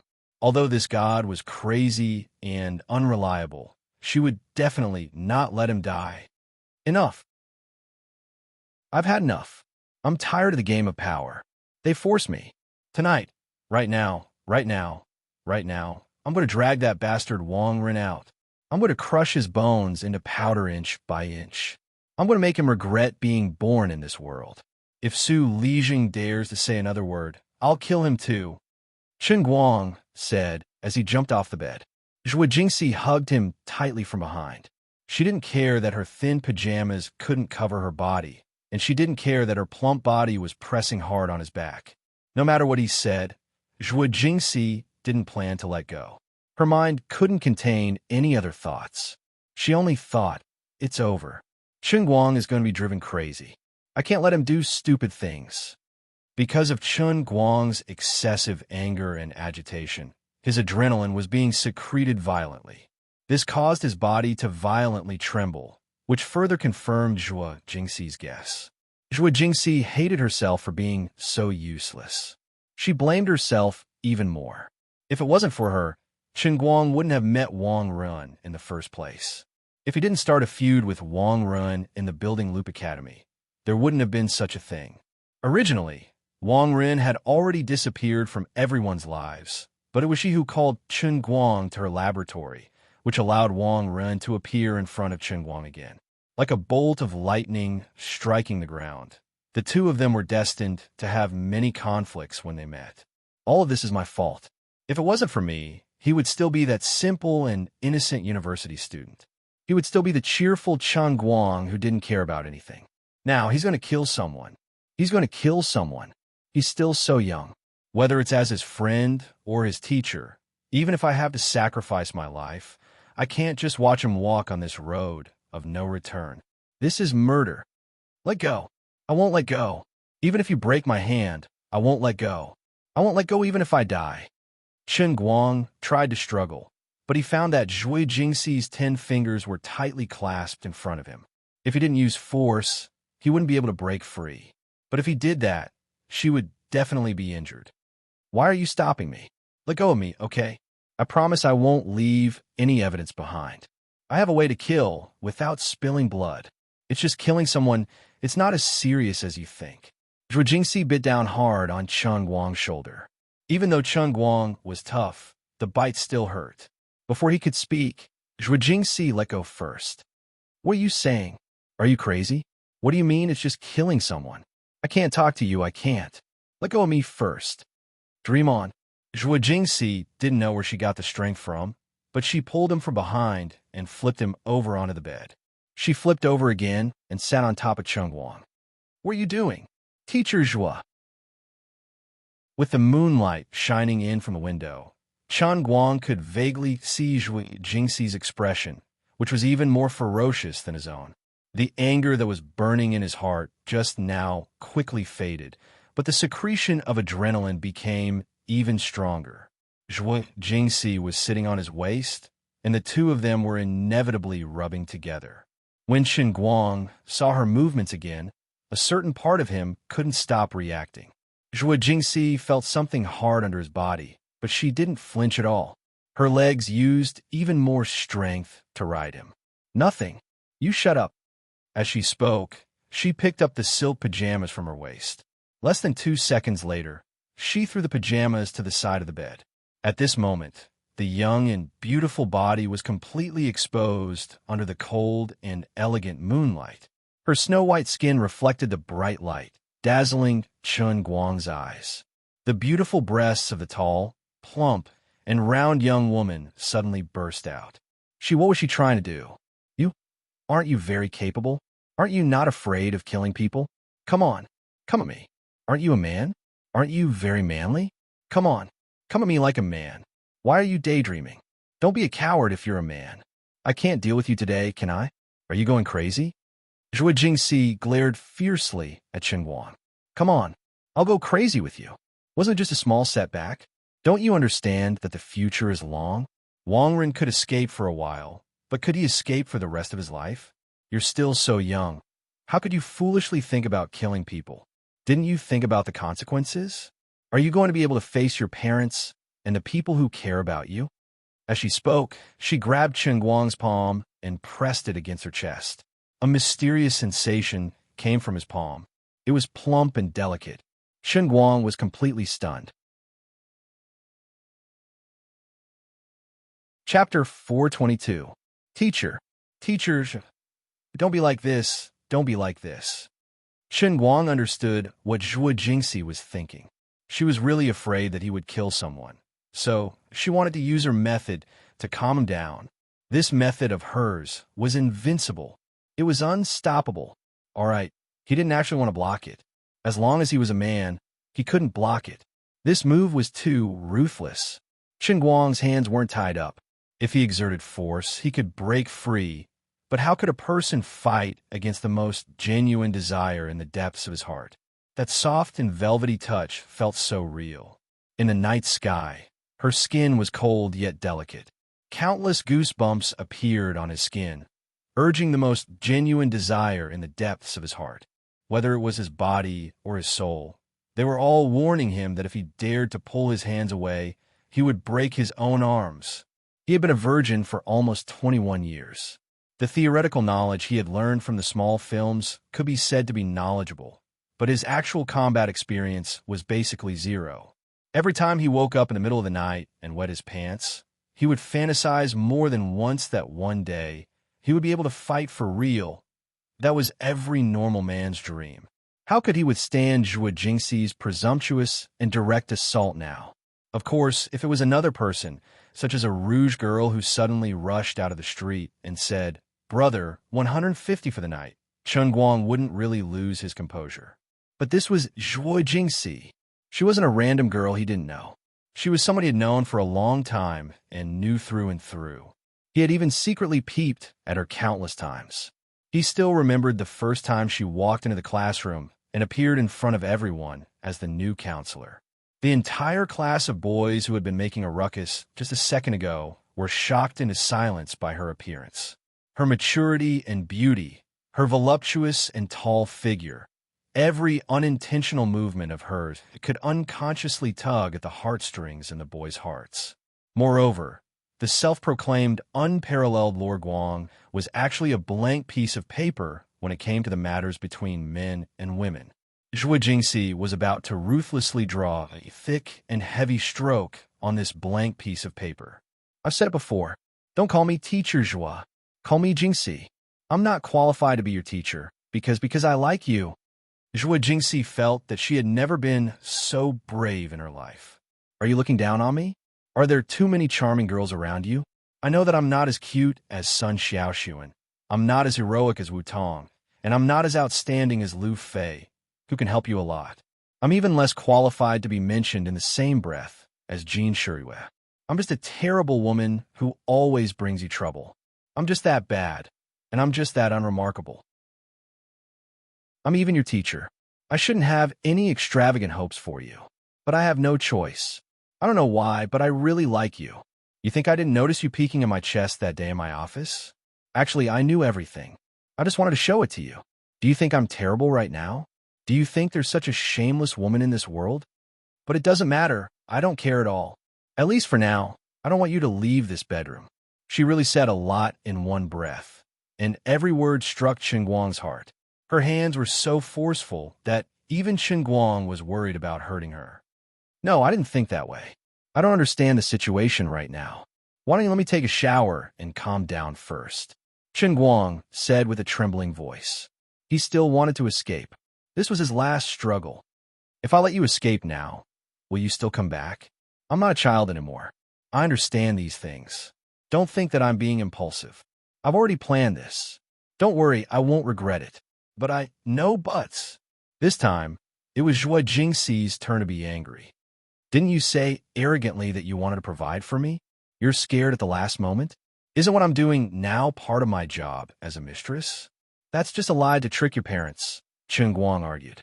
Zhuo Jingxi smiled. But they believe it, and so do I. Whether you believe it or not, we all believe it anyway. Come on, today is the right time. From tonight onwards, you'll be a man, and I'll be a real woman. As she spoke, she reached down and pinched the top of Chen Guang's pants. She continued to pull it down and pinched it hard. I want to see how long you can hold on. Don't grit your teeth and hold on. Aren't you full of energy? Aren't you so emotional that you want to kill someone? Come on, use your murderous courage on me. You're not even afraid of killing someone, so why are you afraid of a woman like me? Chen Guang really admitted defeat. If he had known that after losing control of his emotions in front of Zhuo Jingxi tonight, she would have developed such determination and become like this, he would definitely not be so stupid as to say the true thoughts deep in his heart in front of her. He would have chosen to quietly get up and run away, then wring Wang Ren's neck. Dear Teacher Zhuo, you're my teacher. It's because I respect my teacher that I want to vent my jealousy in front of you. That's because I respect my teacher, but I really didn't expect you to calm me down like this. I regret it so much. But there's no medicine for regret. In the face of Zhuo Jingxi's wave after wave of attacks, he couldn't resist. He was not a saint at all.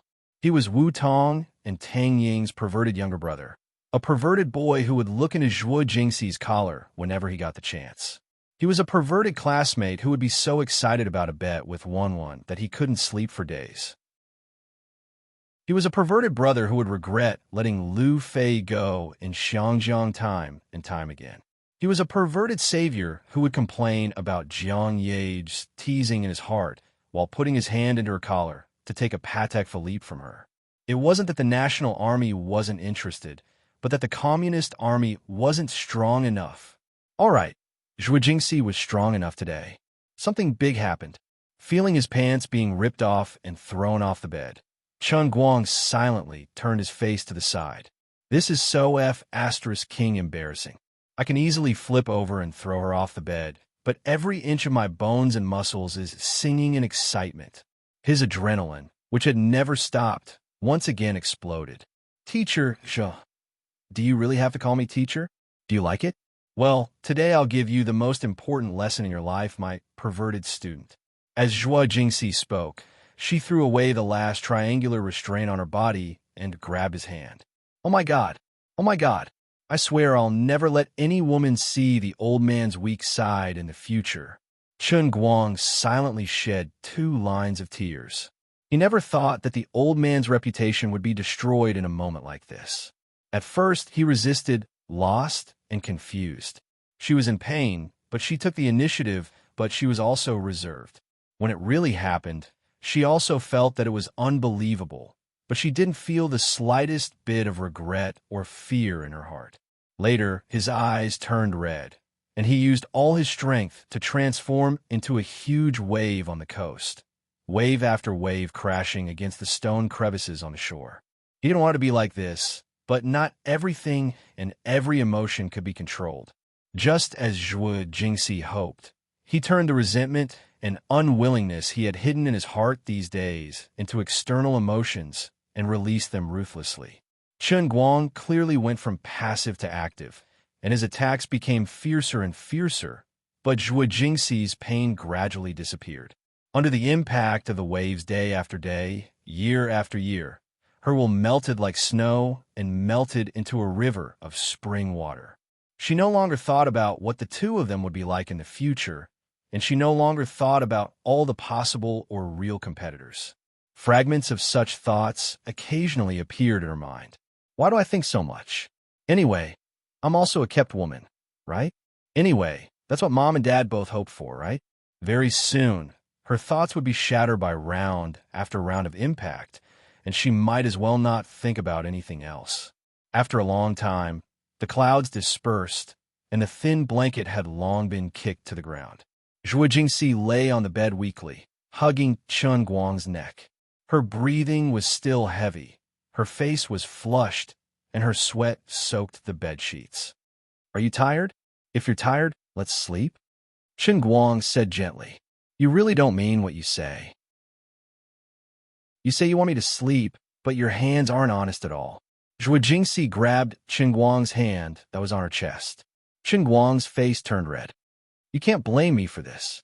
This is Vanderwa's power. I can't control it at all. Is that so? You're using Vanderwa's power? Then, please let my photo catalyst purify the dirty pollutants in your body again.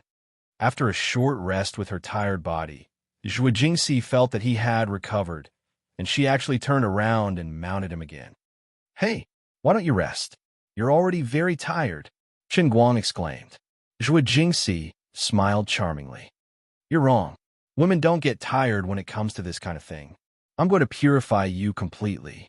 Let's see if you still dare to have murderous thoughts in your head. Come on, don't you want to kill someone? Come and stab me to death. F***CK. This time, not only was Chen Guang blind, but he was also deaf. Is this still the Zhuo Jingxi I know? No matter how I looked at it, I didn't see such a dirty soul in the righteous teacher Zhuo's head. Actually, Chen Guang also knew that Zhuo Jingxi really planned to exhaust all his energy tonight, so that he would no longer have the mood and fighting spirit to kill Wang Ren. She was doing this for his own good. But could he say thank you for this kind of thing? Of course not. Although I have low EQ, I understand that there's no reason to say thank you to a woman for this kind of thing. It was impossible to say that he wasn't touched.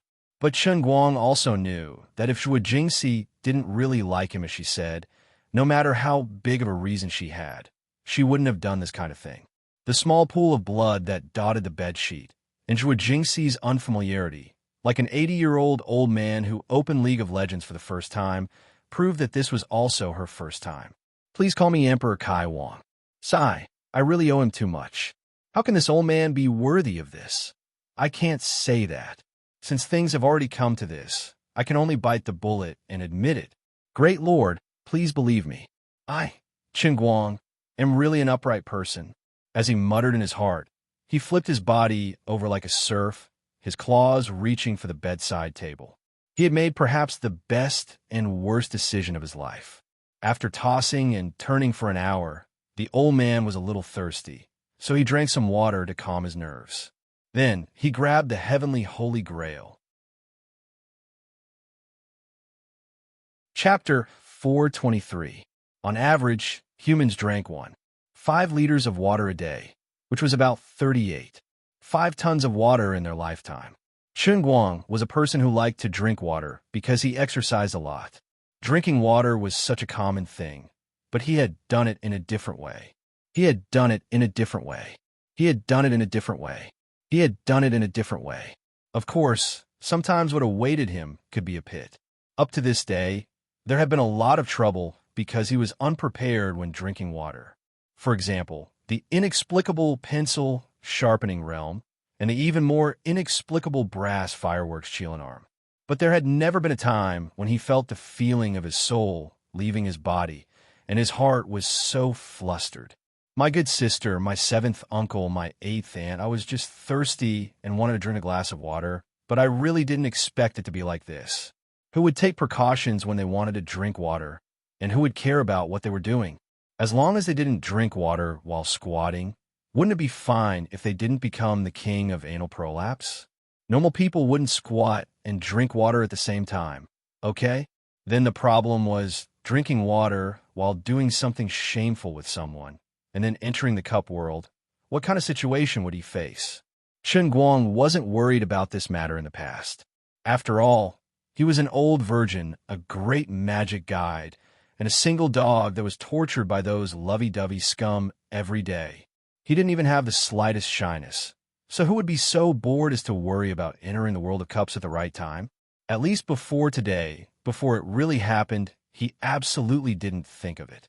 He did occasionally imagine that one day, as handsome and domineering as he was, sooner or later, he would also get rid of the shameful ranks of the sorcerers and become a winner in life who no longer needed a small piece of cake and wave goodbye to the 5 girls.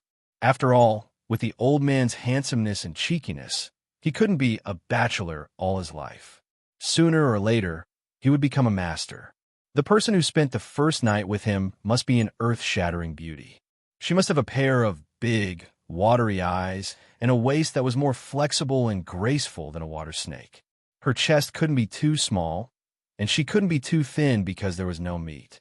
She also couldn't be too fat because there was no fat. She also had a good personality. She had to be able to go to the main hall and the kitchen. She gave me enough face outside, and, at home, she was able to get along well with me. Most importantly, she had to be a woman. Well, actually, it was fine as long as she was a girl. Today, the day of his dreams had suddenly arrived. Although it was sudden and he was caught off guard, he was still satisfied. Without Zhuo Jingxi, she wouldn't have met Wang Run. Zhuo Jingxi wouldn't have fallen in love with Chen Guang, and Wang Run wouldn't have hated Chen Guang.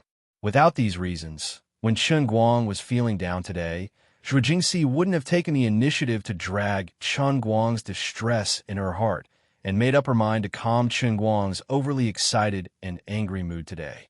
Everything was perfect until he took a sip of the water. Yo, young man, you're living a comfortable life, huh? Liuli was still sitting in front of her computer. She didn't even raise her head, but there was an unmistakable sense of mockery in her tone. Chen Guang looked at Liuli from afar and didn't dare to approach her. He should have a clear conscience, but he always felt that her words were sinister and meaningful. My soul is standing at the top of this white and flawless sea of clouds, but my body is doing such a shameful thing outside. This feeling is too strange. Let me enter the world in the cup at another time. Can we discuss this properly? Of course not. The Holy Grail never reasoned with him. At this moment, as far as Chen Guang could see, there were 3 magnificent and majestic statues of gods, a pencil that pierced the clouds, a white piano that was more than 100 meters long and wide, and a half alto that seemed to have gone through the vicissitudes of life and was filled with the aura of history. White threads that blotted out the sky spread out from the endless void and wrapped around the 3 statues like nebula chains. From the tip of the pencil, the leftmost key of the piano, and the left headlight of the alto, 3 thick streams of pure white aura were suddenly pulled out and shot into the clouds. They gathered in the sky above the sea of clouds and turned into a beam of strong light that fell from the sky, shining directly on Liuli's computer. This woman was still naked. She had been busy a while ago, and she seemed to have some idea of what she was going to do, but was she addicted to not wearing clothes? There were clearly 3 statues here, and the power of faith that they provided should be enough to make some clothes, but she actually threw it all on the computer. But then again, she said that I'm living a comfortable life? Could it be that she was watching me from the beginning to the end? Damn, so shameful. Liuli rolled her eyes at him. Can you just let your imagination run wild like this? This Empress has so many things to deal with every day. How would I have the time to care about this trivial matter between mortals? She was really thick-skinned, Chen Guang thought in his heart. Do you know what position you, little brat, have in my heart? Again, this emperor is really tall. Your head is too small. Look at this 3-inch piece of meat. I really can't arouse the slightest bit of interest in you. You don't even have the size to communicate with me. Save your breath. He didn't know if it was because Liuli had watched too many violent manga recently, but her words were more and more venomous and presumptuous. The time to be dragged into the next level of the world in the cup was getting closer and closer. Chen Guang didn't have the mood to dawdle with her anymore, so he moved a little closer. My dearest Liuli, can you tell me a little bit about what the world in the cup is? To be honest, I'm really panicking right now. Liuli finally raised her hand and made a pushing gesture. You damn pervert. Stay away from me. Don't dirty this Empress's eyes. Please lower your head a little and have a little bit of shame, okay? Are you pointing a gun at this lady to scare people? Chen Guang lowered his head. F***CK. After all this time, not only was Liuli not wearing clothes, I actually wasn't wearing anything either. At least she still had some clouds to cover her embarrassment. My F***king indomitable spirit halberd was going to eat people. Oh no, eat gods. I'll give you 3 seconds to turn around quickly, or else you'll have to wait to say goodbye to your little penis. This Empress is really busy right now. I don't have time to deal with you. Just as she finished speaking, a roar came from the computer's sound system. Holy shit, a super godly massacre? Wasn't it rather busy? Can we not joke around? Can you be a little more considerate of me? I'm really nervous right now. The heavenly Holy Grail is too reckless. How can it let me enter the world in the cup at this time? I'm not F***king convinced. Liuli chuckled. Do you really want to know what it is? Really? All right then. I'll tell you. What is it? Guess you're F***king. Before Chen Guang could finish his words, he was sucked into the test world of the world in the cup with a whoosh. When Chen Guang disappeared, Liuli, who had been sitting in front of the computer, suddenly had a gloomy expression. She gritted her teeth and didn't say anything, only slapping her own computer table. Bang! My computer, my super godly, my lustrous feather robe. Gone again. It was still that familiar time-space tunnel. Chen Guang kept flying forward with his head pointed. He really wished that this tunnel was a little longer. Then he would have more time to think about life. If it's really what I'm most worried about, how should I face the rest of my life? I'm clearly determined to be an upright gentleman. Why do I have to face such a dismal fate? I resisted the temptation again and again in the journey of life, whether it was a 150 renminbi overnight booking, a 400 renminbi fast food, a 1,500 renminbi business, or even an 8,000 renminbi entertainment. Even if I had more than 100 million in cash in my pocket, I never had any crooked thoughts. My purity moved the heavens and the earth. A man like me could make Liu Xiaohui feel ashamed of his inferiority in ancient times. It was only today that I fell for Teacher Zhuo's sneak attack for the first time. I haven't even tasted the sweetness of it. Yet you, heavenly holy grail, want me to plunge into such a dirty and shameful cup world? It can't be, right? This is really the old man's first time. You still need to have a little bit of integrity, right? If you have something to say, then we can still be friends, right? Damn. Ya mother asterisk her. You're playing for real. When Chen Guang really appeared in this new model that couldn't be described, couldn't be looked at directly, and couldn't be divulged in the cup, I just wanted to sing a song. The boundless horizon is my love. Flowers bloom at the foot of the continuous green mountains. Covering my face, covering my eyes, I can't see the vast expanse of whiteness between the sky and the earth. I can't see the countless plains at the end of the mountains and the sea. Cup, can't you at least give me a real person? Do you really want to do this, heavenly holy grail?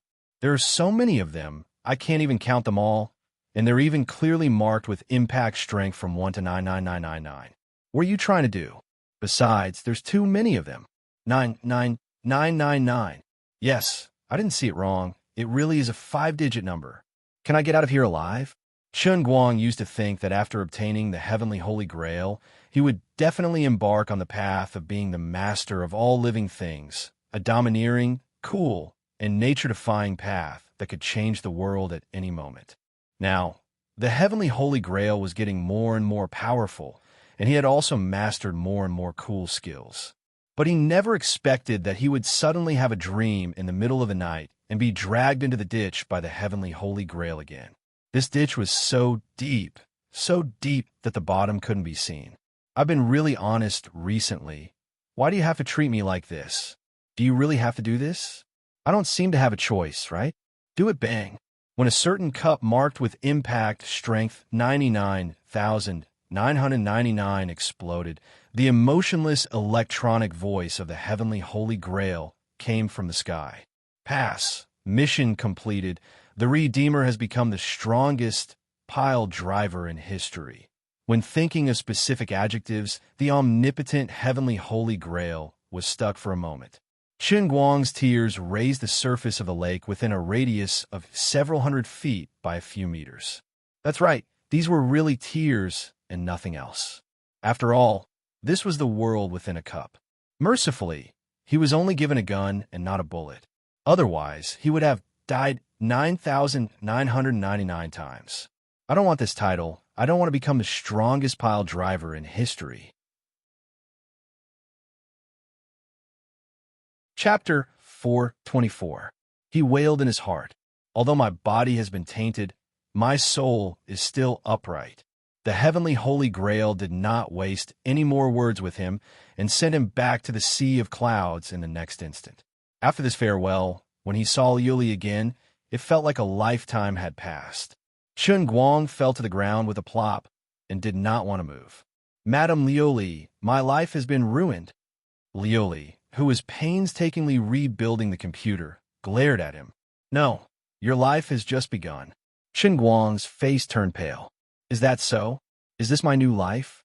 Am I going to embark on the endless road of a pile driver in the future? Don't. Liuli shook her head again. It's nothing. You'll understand when you get out. Good luck. As soon as she finished speaking, Chen Guang exited the world in the cup. He was still holding the cup in his hand and had not even swallowed the water in his mouth when he felt an indescribable stimulation in his lower body. Unconsciously, it started vibrating at an extremely high frequency. It was no joke. The frequency of the vibration seemed to be 3 times higher than the Qilin Armjwa Jingxi, who was lying on the bed with her back facing him, screamed and fell forward. In an instant, there was no sound. F***CK. Chen Guang thought of the cup that he had exploded in the world in the cup, and his heart skipped a beat. Something big had happened. He immediately covered his mouth with his hand to prevent himself from screaming out loud. Oh, no. Curry. Wash the motor. Gigi, Sumida. Someone was going to die. He hurriedly lay down to see what was going on and murmured, Sister Jingxi. His heartbeat was also ridiculously fast. Of course, there was no problem with breathing. He pried open her legs and examined them carefully. Fortunately, there was no explosion or blood. It was the normal kind. In short, there was no problem. He could not say more. Chen Guang heaved a long sigh of relief. Thank God. She fell forward too quickly, and the kinetic energy had not accumulated to a terrifying level. The temperature did not rise either. It seemed that she was not injured. But why was she foaming at the mouth? He tried to shake her for a minute or two, but there was no movement. Zhuo Jingxi showed no signs of waking up at all. When he opened her eyes, it was all white. It was extremely frightening. Chen Guang straightened his body, his face full of confusion. What the F***CK should he do? Who can tell me what to do?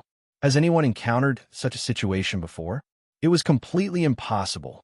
He lowered his head and looked at the spot on the bed that he was facing when he lay down. Damn it. Why is there a hole as big as my dick? I didn't even feel it. I was only lying there for 10 seconds. What the hell is this hole? This was the Bai mattress that was famous for its quality. Lowering his head, Chen Guang looked at the thief, who was gradually scared out of his wits, and understood what Luli meant by wishing him luck. Has the old man become a human weapon? Although he knew that the products from the world in a cup would definitely be of the highest quality, but now that he had turned it into a diamond and turned it into the strongest pile driver in the world, it was too strong. Zhuo Jingxi did not wake up, and Chen Guang's heart was in his throat. He was completely unprepared for this. Forget it. He had to hurry and send her to the hospital. He quickly got up and put on his clothes, then wrapped Zhuo Jingxi up and carried her on his back, ready to go out. When he opened the bedroom door, a limp body suddenly slumped on the floor. Before Chen Guang could say anything, the person who fell in first cried out in shock. Chen Guang's face darkened. Lingshan, what are you doing? Fan Lingshan's face immediately turned as red as a ripe apple. No, nothing. I was just passing by. Passing by? I almost believed you. Forget it. I won't talk to you anymore. Stay at home and stay. I'll send Sister Jingxi to the hospital. Fan Lingshan exclaimed. Oh my God. Brother, you're so fierce? Aren't you just passing by? Kids shouldn't care about adults' matters. I'm leaving. Chen Guang did not want to waste time with Fan Lingshan at this time, so he carried Zhuo Jingxi downstairs in a flash. Kids nowadays were really not reserved at all. They could even do something like eavesdropping. Chen Guang had forgotten that he was actually only in his 3rd year and about to enter his 4th year. He was only 2 years ahead of Fan Lingshan.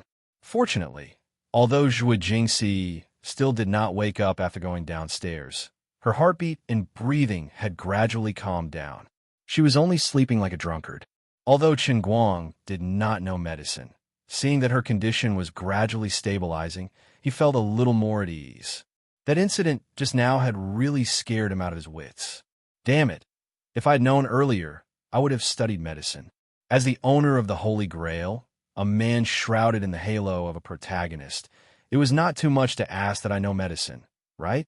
At least give me a needle and some random inner force, and I'll just poke it into a person's body. Duong, wouldn't that be enough? All right, this was actually too much. It was not that the Holy Grail was incompetent, but that its level was too low. At least there was no hope of seeing the spirit. Driving the Phaeton on the road, he thought to himself, where is the nearest big hospital? Whatever. I can't go to Wujing City Hospital. He kept reminding himself, I can't go to the city hospital. That place is poisonous. I definitely can't go. F***CK me. Why did I still drive here?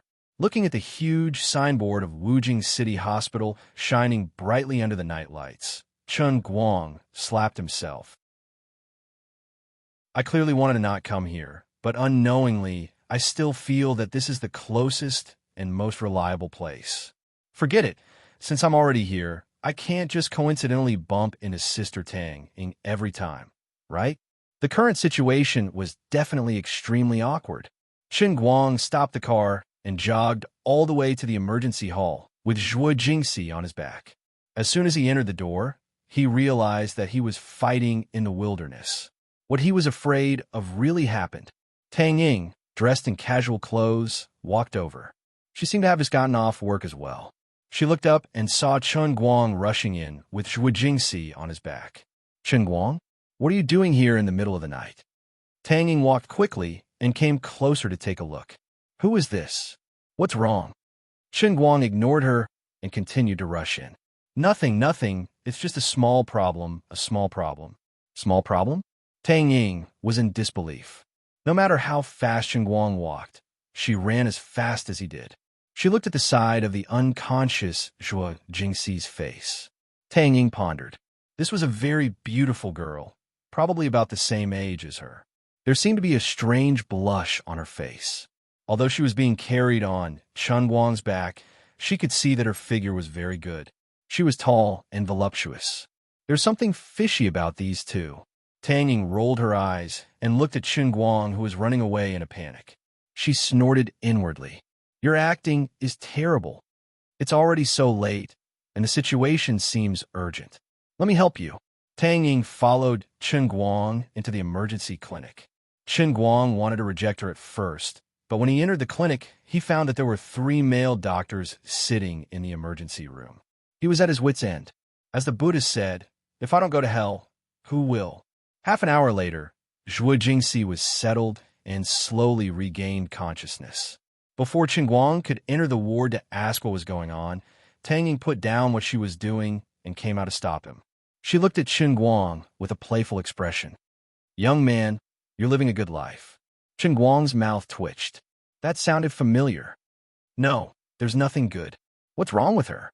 She suddenly fainted for no reason. Let me go in and see what's going on. Chen Guang lied through his teeth. Tang Ying first took a deep breath, then suddenly stepped on Chen Guang's foot. Ow.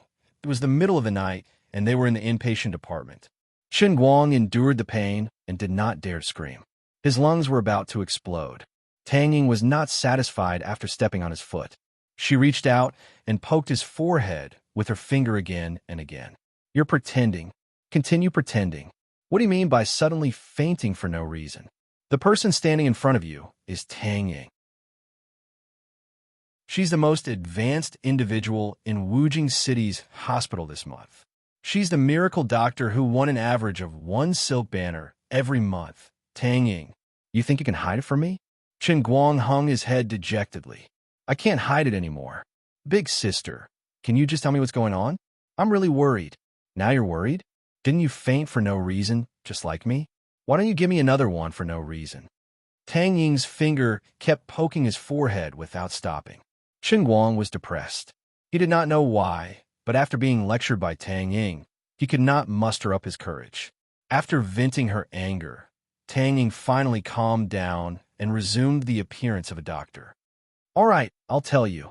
The patient's condition is due to an overly intense stimulation in an extremely short period of time, causing the excessive secretion of hormones, which further leads to the impact of consciousness. The body, in order to protect itself, cut off its thoughts in a short period of time, which is the phenomenon of fainting that you saw. To put it bluntly, he was overly excited when he was having sex. There won't be any sequelae, right? Is there any physical injury?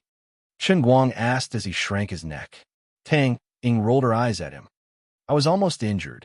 All right, stop quibbling. I know it's you who did it. Let's not talk about anything else. Don't you think you're too inconsiderate of the fair sex? She was just having a melon today. Can't you be a little more restrained?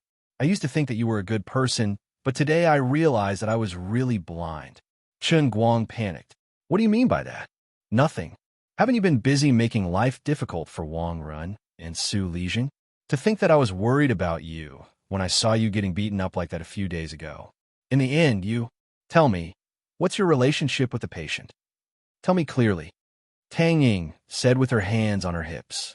Actually, she was in no position to ask Chen Guang about this matter. So, the moment the words left her mouth, she also realized that something was wrong. Wu Tong, let me watch you. Tell me the truth, and I'll be lenient. Resistance will be severe. Chen Guang sighed. It's a long story. It's hard to explain in a few words. If it's hard to explain in a few words, then say it in 10,000 words. Anyway, if you don't tell me clearly today, I won't let you go, Tang Ying said. Seeing that he could not avoid it, Chen Guang told Tang Ying everything that had happened in the past few days, from when he left the hospital to when Su Lijing finally made his move yesterday. He told Tang Ying everything that had happened. Chapter 425. Yesterday, I was so disheartened that I was about to go crazy. You know that I've killed past Gio and the other bandits, so I'm really capable. Yesterday, I planned to kill Wang Run by myself. Before Chen Guang could finish, Tang Ying pushed him hard. Are you crazy? Chen Guang's eyes widened. Damn, that sounded familiar. Don't be rash. I don't have that thought anymore. I really don't. He quickly explained. Tang Ying patted her chest. That's good. I'll continue. At that time, I didn't think it through and blurted it out to teacher Zhua. That's right, she's my class counselor. Actually, that's how my conflict with Wang Ren came about. Chen Guang spoke for about 10 minutes before he clearly explained everything from beginning to end. Tang Ying smacked her lips. In other words, you and Wang Ren had nothing to do with each other, but because of you, teacher Zhua, you became enemies with him. Then, in the middle of the night, your brain short-circuited and you went crazy. You wanted to kill someone. So, Zhua Jingxi used this method to stop you, right? Chen Guang nodded. That's right. Fine, she succeeded. It's all my fault. I'm too weak. Sigh. Tang Ying sighed. She didn't know if she should blame Chen Guang for what happened. Zhua Jingxi did nothing wrong. As for Chen Guang, he was actually a hot-blooded, normal boy. He seemed to be a virgin, so it was understandable that he couldn't resist the temptation. No matter who it was understandable that they would be depressed in such a situation. Seeing that Chen Guang was still depressed, Tang Ying comforted him. Don't blame yourself too much. It's not your fault. Relationships between men and women are about mutual consent. Zhua Jingxi is quite pretty, so she must like you too. It's normal that you couldn't resist it. It's really an ill-fated relationship. I don't know what to do now. After messing around for so long, there was finally someone willing to talk to him. With his shoulders slumped, Chen Guang helplessly replied, I never expected that things would turn out like this. What should I do in the future? Bah, do you think I don't know how happy your little brother is right now? Tang Ying stepped on his foot again. Chen Guang jumped. It's beautiful, but I'm still very confused. Perplexed? Isn't it enough for you to do it once? Why did he do it a second time? And it almost made his soul leave his body. What a green lotus in the pharmacy. How fierce were you at that time? As Tang Ying spoke, she glanced down at Chen Guang's lower body. Her face reddened as she recalled the unspeakable night they had spent together. She thought to herself, that bastard looks quite ferocious. That night, I almost broke my hand from exhaustion. Maybe he really is that terrifying. Chen Guang sighed again. It's a long story. Where do you get so many things from? It's a long story. Chen Guang lifted his head to look at her. His mind was spinning. What kind of words should I use to tell her that I've become the strongest pile driver in history? Wouldn't this be too sci-fi? Would she think that I'm crazy? I can't tell her about the world and the cup. So what should I say? After doing push-ups with my little penis every day for 3 months, I've become bald and stronger? But I'm not bald. Seeing the constipated expression on his face, Tang Ying suddenly thought of something. Her face paled and she said, could it be what? Chen Guang stared at her, thinking, what's wrong with your imagination? Why do you look like you've thought of a solution for me? Tang Ying pounced on him, grabbing his shoulders. Could it be that the medicine from last time? The medicine from last time? At this moment, Chen Guang vaguely sensed something. Tang Ying continued, tell me the truth. Did the combination of your father's super mighty tonic soup and the imported medicine from the United States that I got you cause a huge problem? You're really good at imagining things. But this excuse is really great. I was just fretting about how to come up with a story, and you've actually thought of this for me. Well then, leave the rest to me. Chen Guang felt that his acting skills had never exploded like this before. He turned his head slightly, his face full of melancholy and endless loneliness. That's right, that night was actually just the beginning. It's just that I found it hard to talk about it later, so I didn't want to tell you. I really don't know what kind of changes happened to my body after the two medicines were mixed together. But anyway, I mutated. I became very, very strong. Don't pity me, don't pity me. This is my fate, and I accept the punishment of fate. I must have done too many wrong things in my previous life, let down too many women, and that's why I have to suffer this kind of torture in this life. I don't blame you, and I don't blame my dad. Who knows the secrets of the human body? Who would have thought that the two medicines would be so terrifying after being mixed together? Tang Ying sucked in a breath of cold air. She was frightened by Chen Guang's gaze, which was filled with despair. How terrifying is it? Chen Guang thought for a moment. Have you seen the pile driver used in construction? Tang Ying nodded. Yes. Chen Guang shrugged. That's it. I don't believe it, Tang Ying said, raising her voice. Chen Guang curled his lips. It doesn't matter whether you believe it or not. Anyway, it's like this. All right, let's not talk about it anymore. I'll go see Teacher Zhua. Oh no, Sister Jingxi. Sigh. After saying that, he left Tang Ying and entered the ward. Zhua Jingxi heard the door open and opened her eyes slightly. She looked at him and smiled. Chen Guang sat by the bedside, so nervous that he didn't know where to put his hands. Sister Jingxi, I'm really sorry. Zhua Jingxi smiled again. Why are you saying sorry to me? Haven't I always been the one taking the initiative? I should be the one saying sorry. I was planning to squeeze all your energy tonight, but I didn't expect myself to be so useless. Chen Guang said, no, it's not your problem. Zhua Jingxi raised her hand tiredly and gently stroked his face. Then she squeezed his hand. This isn't the time to discuss whose problem it is. Anyway, promise me that you won't go looking for Wang Ren, okay? Chen Guang said, okay, I won't go looking for him tonight. That's good. I'm a little sleepy. The doctor told me to have a good rest. Tomorrow morning, the gynecology department will be working. After a checkup, I can go back. I'll sleep first. You go back to school and rest. Don't worry about me. Zhua Jingxi said again and quickly closed her eyes. She was really tired. In less than 10 seconds, she started snoring. Chen Guang sat by the side for a while. Things had happened in a hurry today. Zhua Jingxi wasn't in the intensive care unit and there were other patients in the room. If Chen Guang wanted to sleep, he would have to move the spring bed onto the hospital bed. He was lying on the floor and moving it quietly when Tang Ying's head popped out from the door and blinked at him. I thought you went home. Why haven't you left yet? Chen Guang put down what he was doing and leaned over to whisper. However, Tang Ying grabbed him by the collar and pulled him out. What are you doing? Chen Guang asked as he was dragged out. Tang Ying's face was full of worry. I feel that what you said is too mysterious. It's making me feel uneasy. Come to my dorm, and I'll give you a checkup. Chen Guang was reluctant. What's there to check? I really mutated. Mutated? To put it bluntly, it's called superpower. I don't care what the theory is. Anyway, it's already like this. You can't ask me to cut it off and grow a new one, right? Tang Ying spat at him. Tui, tui, tui. Do you think you're a gecko? Cut it off, and you'll grow a new one. The more I think about it, the more I feel that something is wrong. Zhua Jingxi's symptoms, even the most powerful machine. All right, don't look at me like that. Even a toy doesn't have this power.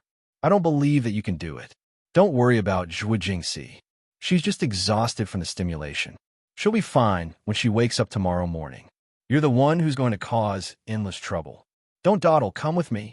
How dare you look down on me? Even Bai mattress died under my knife. You're the one who forced me to do this. Chen Guang said as Tang Ying pulled him into the dormitory room. Tang Ying pressed him down on the stool. She didn't hold back and prepared to crawl on his pants.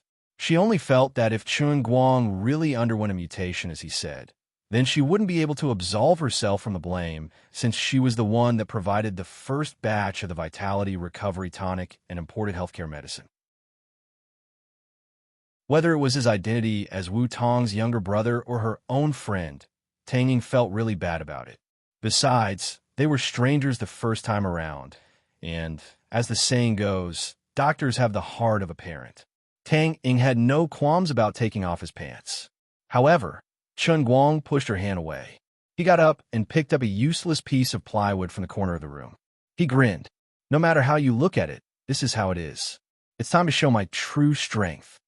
As he spoke, he approached Tang Ying with the plywood in his hand. Tang Ying took a step back, but her back was pressed against the wall. She had nowhere to go. What are you trying to do? Chen Guang grinned again. Sister Tang Ying, it's time to witness a miracle. As he spoke, he moved a little closer, and their bodies were almost stuck together. Do me a favor and give me a little stimulation, but I promise I don't have any evil intentions. I just need a little stimulation, that's all. Tang Ying's voice began to tremble. What favor? Chen Guang slowly raised his empty hand and pointed it at Tang Ying's chest. Give me a little stimulation. As he said that, he suddenly covered Tang Ying's chest with his big hand and grabbed it forcefully. Previously at Zhuo Jingxi's house, the second time, he didn't really feel the ecstasy as he was scared out of his wits. Now that the dust had settled and his hand was grabbing Tang Ying's perky breasts, the stimulation caused an immediate reaction.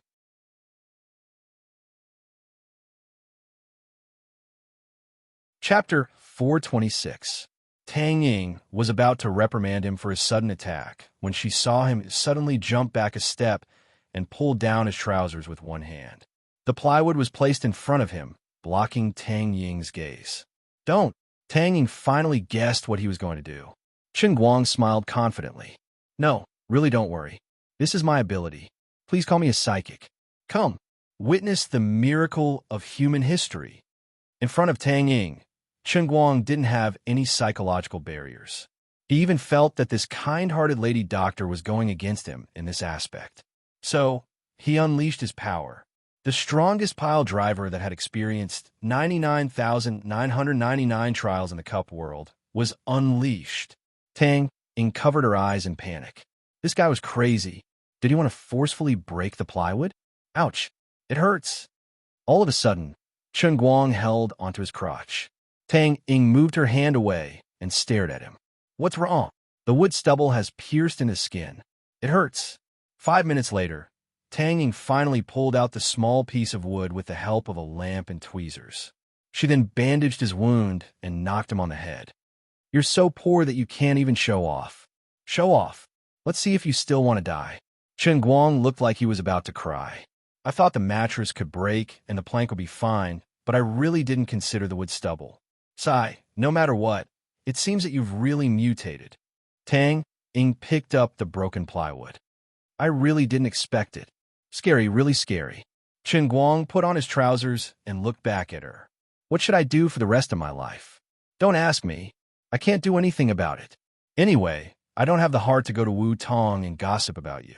But if Wu Tong finds out about you and Zhuo Jingxi, don't expect me to help you ask her for mercy. I have no right to care about you and Teacher Zhuo. As for you and Sister Wu Tong, as a good sister, I can't do anything about it either. What kind of sin have you committed? Sigh. Anyway, good luck to you. No, you're the main culprit. Speaking of which, my blood is boiling again. I want to kill someone again. Chen Guang chuckled. Tang Ying stepped on his foot for the third time. She glared at him with coquettish eyes. As if it's not enough for you to mess with your counselor. How dare you try to mess with me? Do you think I won't cut it off while you're asleep? As you know, I'm very good at surgery. I guarantee that it'll be painless. Once you wake up, you'll be in peace. I won't dare. Chen Guang broke into a run and returned to the ward.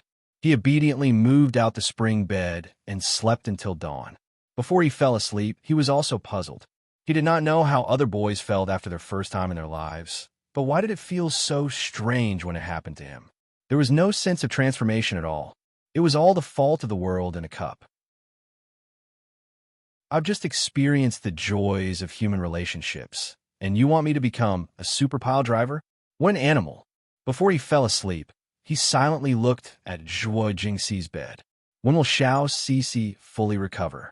Next time, I'll take a rope and tie my waist to the board. That should be able to reduce the impact, right? In the middle of the night, a loud noise came from the ward. Chen Guang crawled up from the ground, his face covered in dirt. What the hell? What the hell? What just happened? He first looked at his hand, then at the huge tent on his crotch. He instantly understood. It was the same familiar rhythm from before. It was supposed to be a dream without a trace, but this time, the Qilint's arm collided with the diamond drill. The ultra-strong vibration of the same frequency shook off the screws on the spring bed, and the bed fell apart. Zhou Jingxi stretched out her body from the bed in a daze. The other patients also panicked and turned on the lights to see what was going on. It was as if there was an earthquake. The nurse on patrol rushed in, as if the whole building was alarmed. Facing the nurse's questioning gaze, Chun Guang was the first to complain. The quality of your bed is terrible. The next morning, after accompanying Zhou Jingxi to the OB-GYN department for a checkup, and after confirming that there were no sequelae, Chun Guang finally dragged Zhou Jingxi home. He could not forget the way the OB-GYN Annie looked at him and what she said. "Young man, don't be like this. Treat your wife better. You're really too shy." The auntie sounded like she wanted to lecture Chun Guang, but in the end, she could not bring herself to say it. Instead, she turned to Zhou Jingxi and said, "It's okay for you young people to have a deep relationship, but you really have to take care of your health. Xiao Tang specifically asked me this morning, and I don't have any good ideas for you two. I've thought about it, and I only have one suggestion. Xiao Zhua, you have to exercise more. Yes, exercise more, or else you'll have to come again next time." Zhou Jingxi was so embarrassed that she could not even lift her head. Qin Guang was equally embarrassed, but he still plucked up his courage and sniffed. Auntie, when can we do it again?" The doctor poked to the words on a medical record and said, "I suggest that you don't have sex within a month. Within a month. I use a red pen to frame it for you. So you should take a look at it yourself. Women have to be taken care of. Although there is a saying that there is no land that is plowed, only cows that die of exhaustion, Xiao Chun and Xiao Zhua's situation is different." Qin Guang and Zhou Jingxi quickly ran away after being lectured by the doctor. The two of them sat at home and stared at each other for a long time. Fan Lingshan, who was beside them, also stared at the two of them. "Brother, you too." Fan Lingshan was young after all, and too curious. Before Qin Guang could speak, Zhou Jingxi smiled and patted Fan Lingshan's head. "Lingshan, you're still young. Don't ask so many questions. Your brother and I are fine.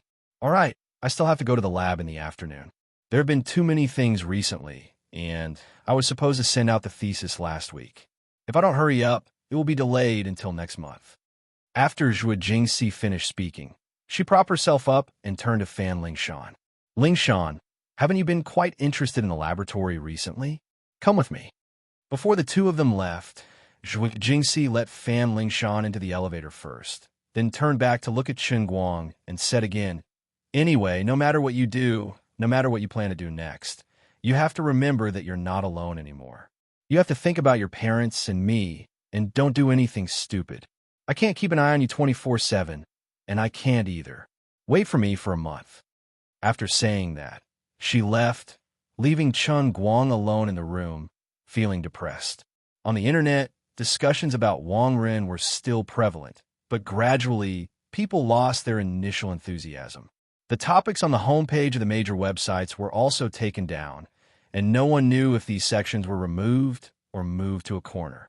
The fake reviewers that Chun Guang had spent a lot of money to hire were also threatened and suppressed by the mysterious relevant departments after working crazily for a few days. Fortunately, the servers and registration locations of these fake reviewers were all overseas, but many of their ports were blocked, and some of the core staff in the country were also threatened.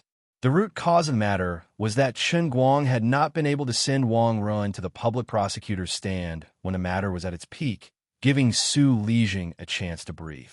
Qin Guang knew that if he really let this matter die down, what awaited him, Zhou Jingxi, and the others was very likely to be Su Lijing's continuous revenge. Even though he had the death exemption token given to him by Jin Shuriyue, no matter how he thought about it, he still felt uncomfortable. Was this really the only way? Why don't I just throw caution to the wind and reveal my true face? Let the world know that I, Chun Guang, am an omnipotent Superman, and personally go up against Su Lijing's influence? Before Jin Shuriyue posted those two Weibo posts, this might have been a good idea, but now, no matter how much courage he had, he really didn't dare to stand out like this. Looking at the comments of the crazy fans under Jin Shuriyue's Weibo, some of them said things that even made Chun Guang's hair stand on end. They even said things like bringing gasoline with them and dying together with that Shin guy. It was not impossible for something like this to happen to a fanatical fan, but I can't accept it. Right now, the heavy bomb in his hands was the last video of the young nurse that had not been released. It was different from the video of the boy being beaten up. At that time, the boy was in trouble, and there were many accomplices around Long Run. They all said that the law did not punish the masses. On the other hand, the boy did not die on the spot, and there was someone who could take the blame. His family had also reached an understanding with Su Lijing, so this heavy evidence was basically useless. If it was Cheng Guang's own idea, of course, he would throw it out in one go. In that video, Wang Rin's ugliness and madness were completely exposed. The nurse was ravaged for more than 10 minutes, and during that period, there were many scenes of abuse that made people feel adrenaline rush to their heads. The scale was so large that it was like in Japanese sadomasochistic film. When Cheng Guang watched it, he did not have the slightest desire, only anger that was left, because he knew that this was not a movie, but reality. Unfortunately, the nurse still refused to stand out. She couldn't blame anyone for this, since it was the darkest stain in her life. She couldn't face her painful past, nor did she want to recall it. She chose to cherish her current life and family, and Cheng Guang had no reason to blame her. Cheng Guang stood in front of the car window and looked at his phaeton. Thinking of the iron box in the trunk, he felt very disappointed. Did he really have to give up? Suddenly, his phone rang. He picked it up and saw that it was Guoming calling. "Uncle Guo, what's the progress? Is there any law firm willing to accept the offer?" Cheng Guang quickly asked as soon as he picked up the call. Guoming had been running around for the past 2 days. Unexpectedly, Guoming's voice sounded particularly panicked. "It's not like this. Cheng Guang, I am now in the women's toilet next to the airport's second exit hall. Come here quickly. It's urgent." In the women's toilet? Cheng Guang did not react immediately.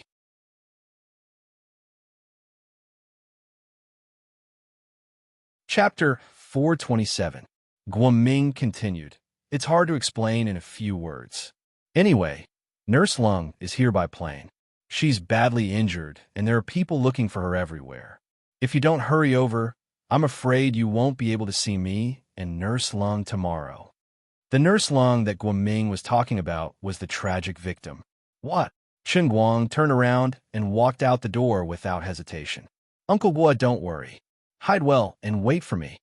It took Cheng Guang less than 20 minutes to get to the airport. After all, the airport was very close to Gokyo University. As soon as he got out of the car, he felt that the atmosphere was a little strange. There were many passengers coming and going at exit 2, but there were a few suspicious men who looked like they were waiting for passengers. Cheng Guang could be considered a martial artist now, and his hands were stained with blood.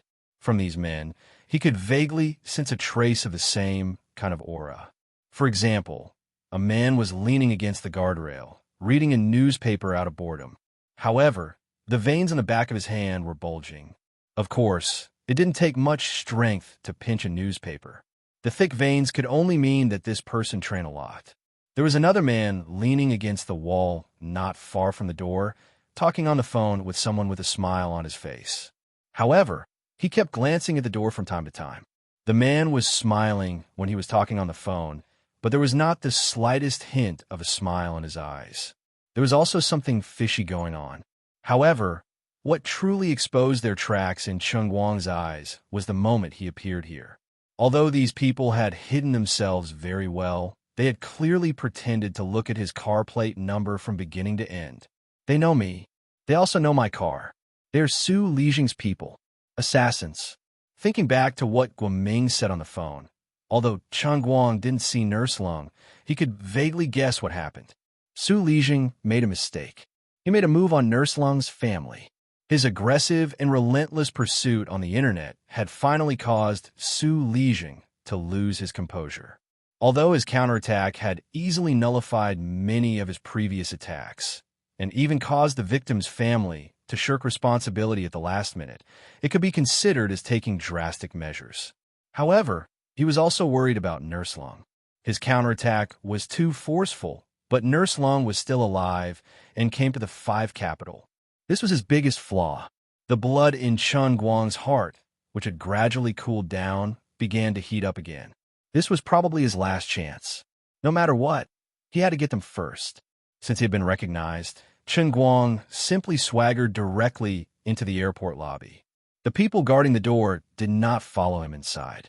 Their companions were still inside. Of course, they did not know that they had been exposed. These people did know Chen Guang, and they also knew that he was a student at Gokyo University. Perhaps he had some background and connections. Their employer had also made it very clear that they should try not to have a direct conflict with Chen Guang. Even if they could not avoid it, they should not harm his life. They did not know that the Chen Guang who appeared here was not only a student, but also the second mate of a pirate at sea for 20 years. He had participated in countless battles, and even in the real world, he had fiercely fought with international criminals who were more vicious than them. On the surface, Chen Guang could deal with Sergio and the others with his bare hands. On the surface, it seemed that he was lucky and used the heavenly Holy Grail well, giving them a taste of their own medicine. However, the more important reason was that Chen Guang had rich combat experience and was calm and sharp enough in the face of danger. He was a student, but he was also an executioner who made many ferocious pirates tremble and fear the sound of his name. It was just that after leaving the Sea of Moments, he gradually hid the blood in his body in the peaceful real world. Chen Guang did not directly go to the women's toilet where Guoming was hiding. Instead, he wandered around in boredom. His actions seemed useless, but he was constantly probing for possible enemies in the lobby. These people who were hired by Su Lijing knew Chen Guang, which became their weakness. When a person looked at someone they knew and someone they did not know, there would be differences in the way they looked and the minute movements of their body. Even if these people hidden in the crowd were subconsciously hiding their abnormalities, the more they tried to hide, the easier it was for Chen Guang to see through their identities. About 15 minutes later, Chen Guang saw through all the suspicious people in the lobby. He was sure of two things. First, there were 3 people loitering in the hall and 4 people outside the door. There were 7 people in total, which was the capacity of a 7-seater MPV. If he guessed correctly, their car should be the Buick MPV parked 3 spaces away from his Phaeton. Second, they should not have colluded with the airport security system, so they had to go through the scanner when they entered the door. They should not have brought firearms with them. Suddenly, Chen Guang's phone rang again. He picked it up and saw that it was a text message from Guoming. "Where are you? How much longer? We've been in the toilet cubicle for too long. The airport staff are starting to get suspicious. Someone just saw my shoes from below. We can't hide any longer." Chen Guang looked up and saw a female airport staff walking out the toilet door where Guoming and Nurse Long were hiding. She waved at them, and 3 or 4 other female staff walked over quickly. The other 3 people wandering in the lobby also noticed the abnormality. They no longer paid attention to Chen Guang, but moved in the direction of the toilet. There was no time to hesitate. Seeing that he could not hide anymore, Chen Guang simply ran in the lobby. He did not care about shocking the public and rushed straight to the women's toilet. Chen Guang's sudden outburst made those suspicious people who wanted to quietly approach the toilet unable to react. When they wanted to speed up, Chen Guang had already rushed to the door of the women's toilet. The airport staff were shocked by Chen Guang's movement. They had received a report from the public that there was a pervert hiding in the women's toilet. They were planning to arrest him. Could it be that the pervert secretly had an accomplice? "Young man, what are you doing? Stop. This is the women's toilet." One of the strong airport policewomen opened her arms to stop Chen Guang. Chen Guang only said, "I'm sorry. The situation is urgent. I will apologize another day." After that, Chen Guang reached out and grabbed the policewoman's outstretched hand. He then pulled her to the side and rushed into the women's toilet. When he pushed the door open, the people who were waiting in line to go to the toilet suddenly screamed. Chen Guang covered his eyes and walked forward. He said, "Everyone, don't panic. I'm sorry, I'm not a hooligan. I have an urgent matter. If it's an urgent matter, go to the men's toilet." A courageous female comrade with a strong sense of justice pulled up her pants. She did not even fasten her belt. She picked up the mop in the sink and was about to hit him. "Stop it. This is a case." Chen Guang panicked. He slapped the mop with the back of his hand. The power of the Chilean arm was terrifying. The mop was immediately knocked out of his hand and hit the door of a cubicle. The quality of the cubicle's door lock was obviously not good. After being hit by the mop, it opened directly. Chen Guang looked to the side and saw an 18 or 19-year-old girl sitting on the toilet bowl with her legs open. Her lower body was wide open and water was flowing out. He only glanced at it from the corner of his eye and knew that it was a serious matter. He quickly covered his head and rushed to the third cubicle where Guoming and Nurse Long were hiding. He only muttered in his heart, F***, I won't be able to clear my name even if I jump into the Yellow River. The girl was shocked for about 2 seconds. Then, she began to scream at the top of her lungs. Hooligan. Forget it. It doesn't seem right to say that I didn't see anything. But it doesn't seem right to say that I saw something I shouldn't have. Anyway, I did a good deed and left my name. Chen Guang knocked on the cubicle door. Uncle Gua, you guys come out first. We need to leave quickly. Chen Guang turned his head and looked at the girl who was embarrassed, angry, and wanted to fight him but did not dare to do so. He put his hands together and apologized. This classmate, I didn't see anything just now. I really didn't see anything. Ladies and aunties, I really didn't come in here to be a hooligan. This is a serious matter for me. Seeing that some people had started to take out their phones, Chen Guang quickly pulled up his collar to cover his face. He shouted in a hooligan tone, If you guys are really angry, come to my school and beat me up. What I'm doing right now is a matter of life and death. I, Bai Fan, will never change my name or my surname. I'll bear the consequences even if it's a big crime. You guys can come and find trouble with me in the future, but please don't give me more trouble now. Please understand me. Unless it's absolutely necessary, I, the good student of Gokyo University, Bai Fan, will not be so shameless as to barge into the women's toilet. All of this took a long time to describe, but in fact it only took dozens of seconds. The people in the toilet retreated one after another, and the airport policewoman and 2 male police officers followed them in. The people who were still in the women's toilet were the girl who was at a loss, the lady who was waving the mop, and a fashionable white-collared worker who was taking pictures with his phone. Bai Fan from Gokyo University? Forget it. Don't be a hooligan here. Whatever you want, talk to us at the airport police station. Seeing that things were getting out of hand, the cubicle door that was hiding Guoming and Nurse Long finally opened. The first to walk out was not Guoming, but Nurse Long. Chen Guang turned to look at Nurse Long and was stunned. What the hell is going on? Chen Guang had seen Nurse Long before. Whether it was her miserable state in the video, her youthful and gorgeous work photos when she was working in school, or the photos of her happy life when she was living in Shanghai. Even though she was now a wife and had a 3-year-old son, according to Guoming's description, she should still be a beautiful and hot mother. When she was in school, she could be called a flower in the school hospital, beautiful and moving. Otherwise, Wang Rin would not have acted like a beast in front of her. But look at her now. Chapter 428. Half of her head was wrapped in a thick gauze, covering one of her eyes. There were still bloodstains on her forehead, and there was a horrible wound on her face. One could even see the centipede-like thread that had just been sewn on it. She squinted her eyes and looked at Chen Guang with a lifeless gaze. She was only wearing a thin white singlet, and thick bandages extended from her waist up, wrapping around her shoulders. One of her hands was holding onto a walking stick, and half of her right leg under the walking stick was gone. The bandages were densely covered in blood. The moment she saw Chen Guang, a burning light flashed in her eyes. They were filled with ecstasy and excitement. You're finally here to pick us up. She clenched the cane in her hand, and her other hand subconsciously reached out to shake Chen Guang's hand. When it was in midair, she sheepishly retracted her hand. I'm sorry, I don't have this hand anymore. Nurse Long's current tragic state not only scared Chen Guang, but also the excited women in the private room. They covered their mouths, and the sensitive little girl's eyes reddened. Tragic, this is really tragic. The airport police officers standing at the door were also silent. What kind of fate did this woman suffer to appear in the airport in such a state?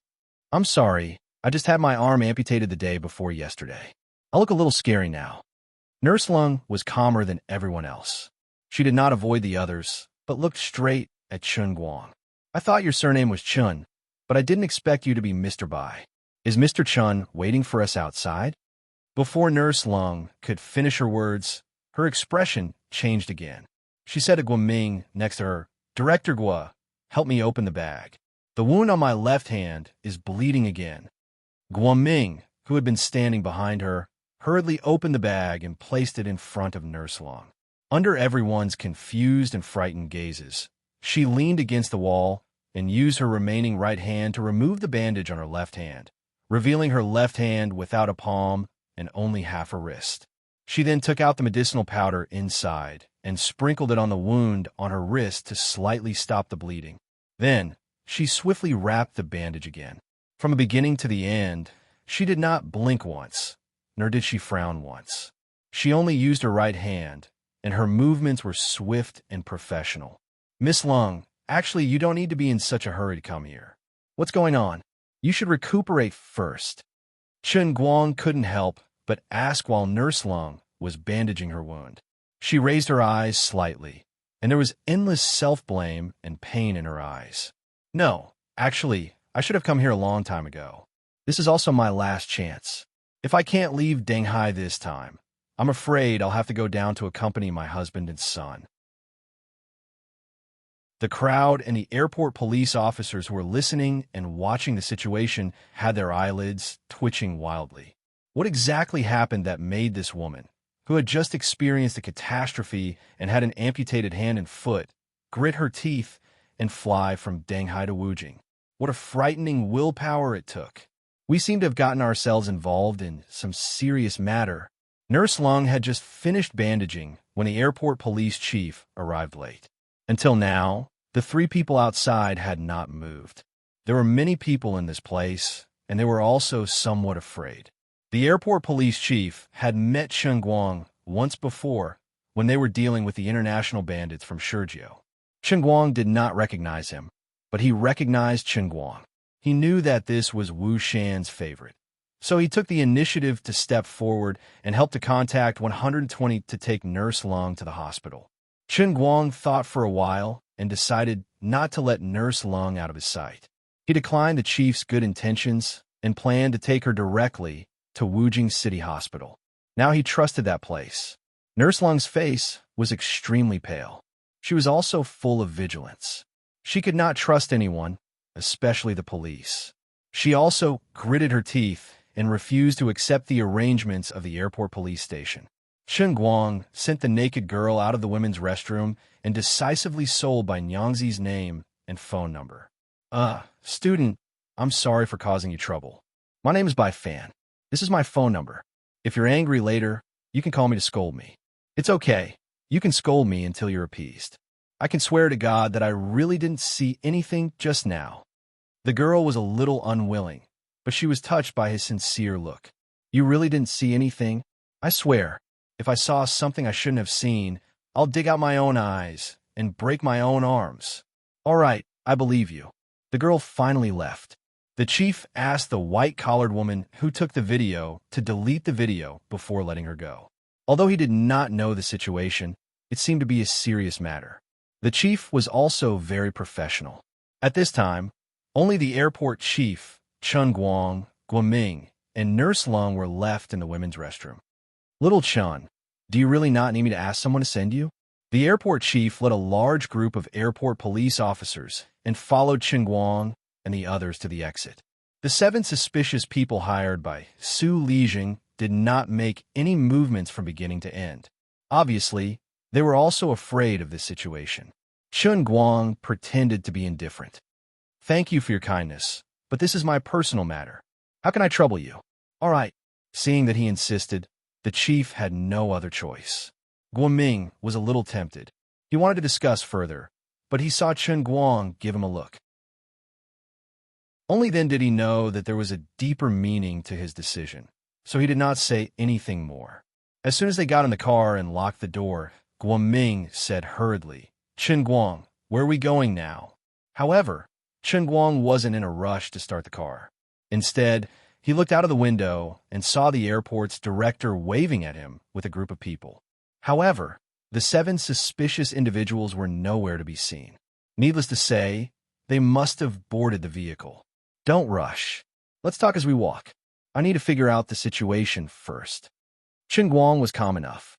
Nurse Lung, who was sitting in the front passenger seat, was anxious. But someone is looking for me outside. They have their eyes on me. Chen Guang opened the antibiotic bottle for her and slowly unscrewed the water bottle for her.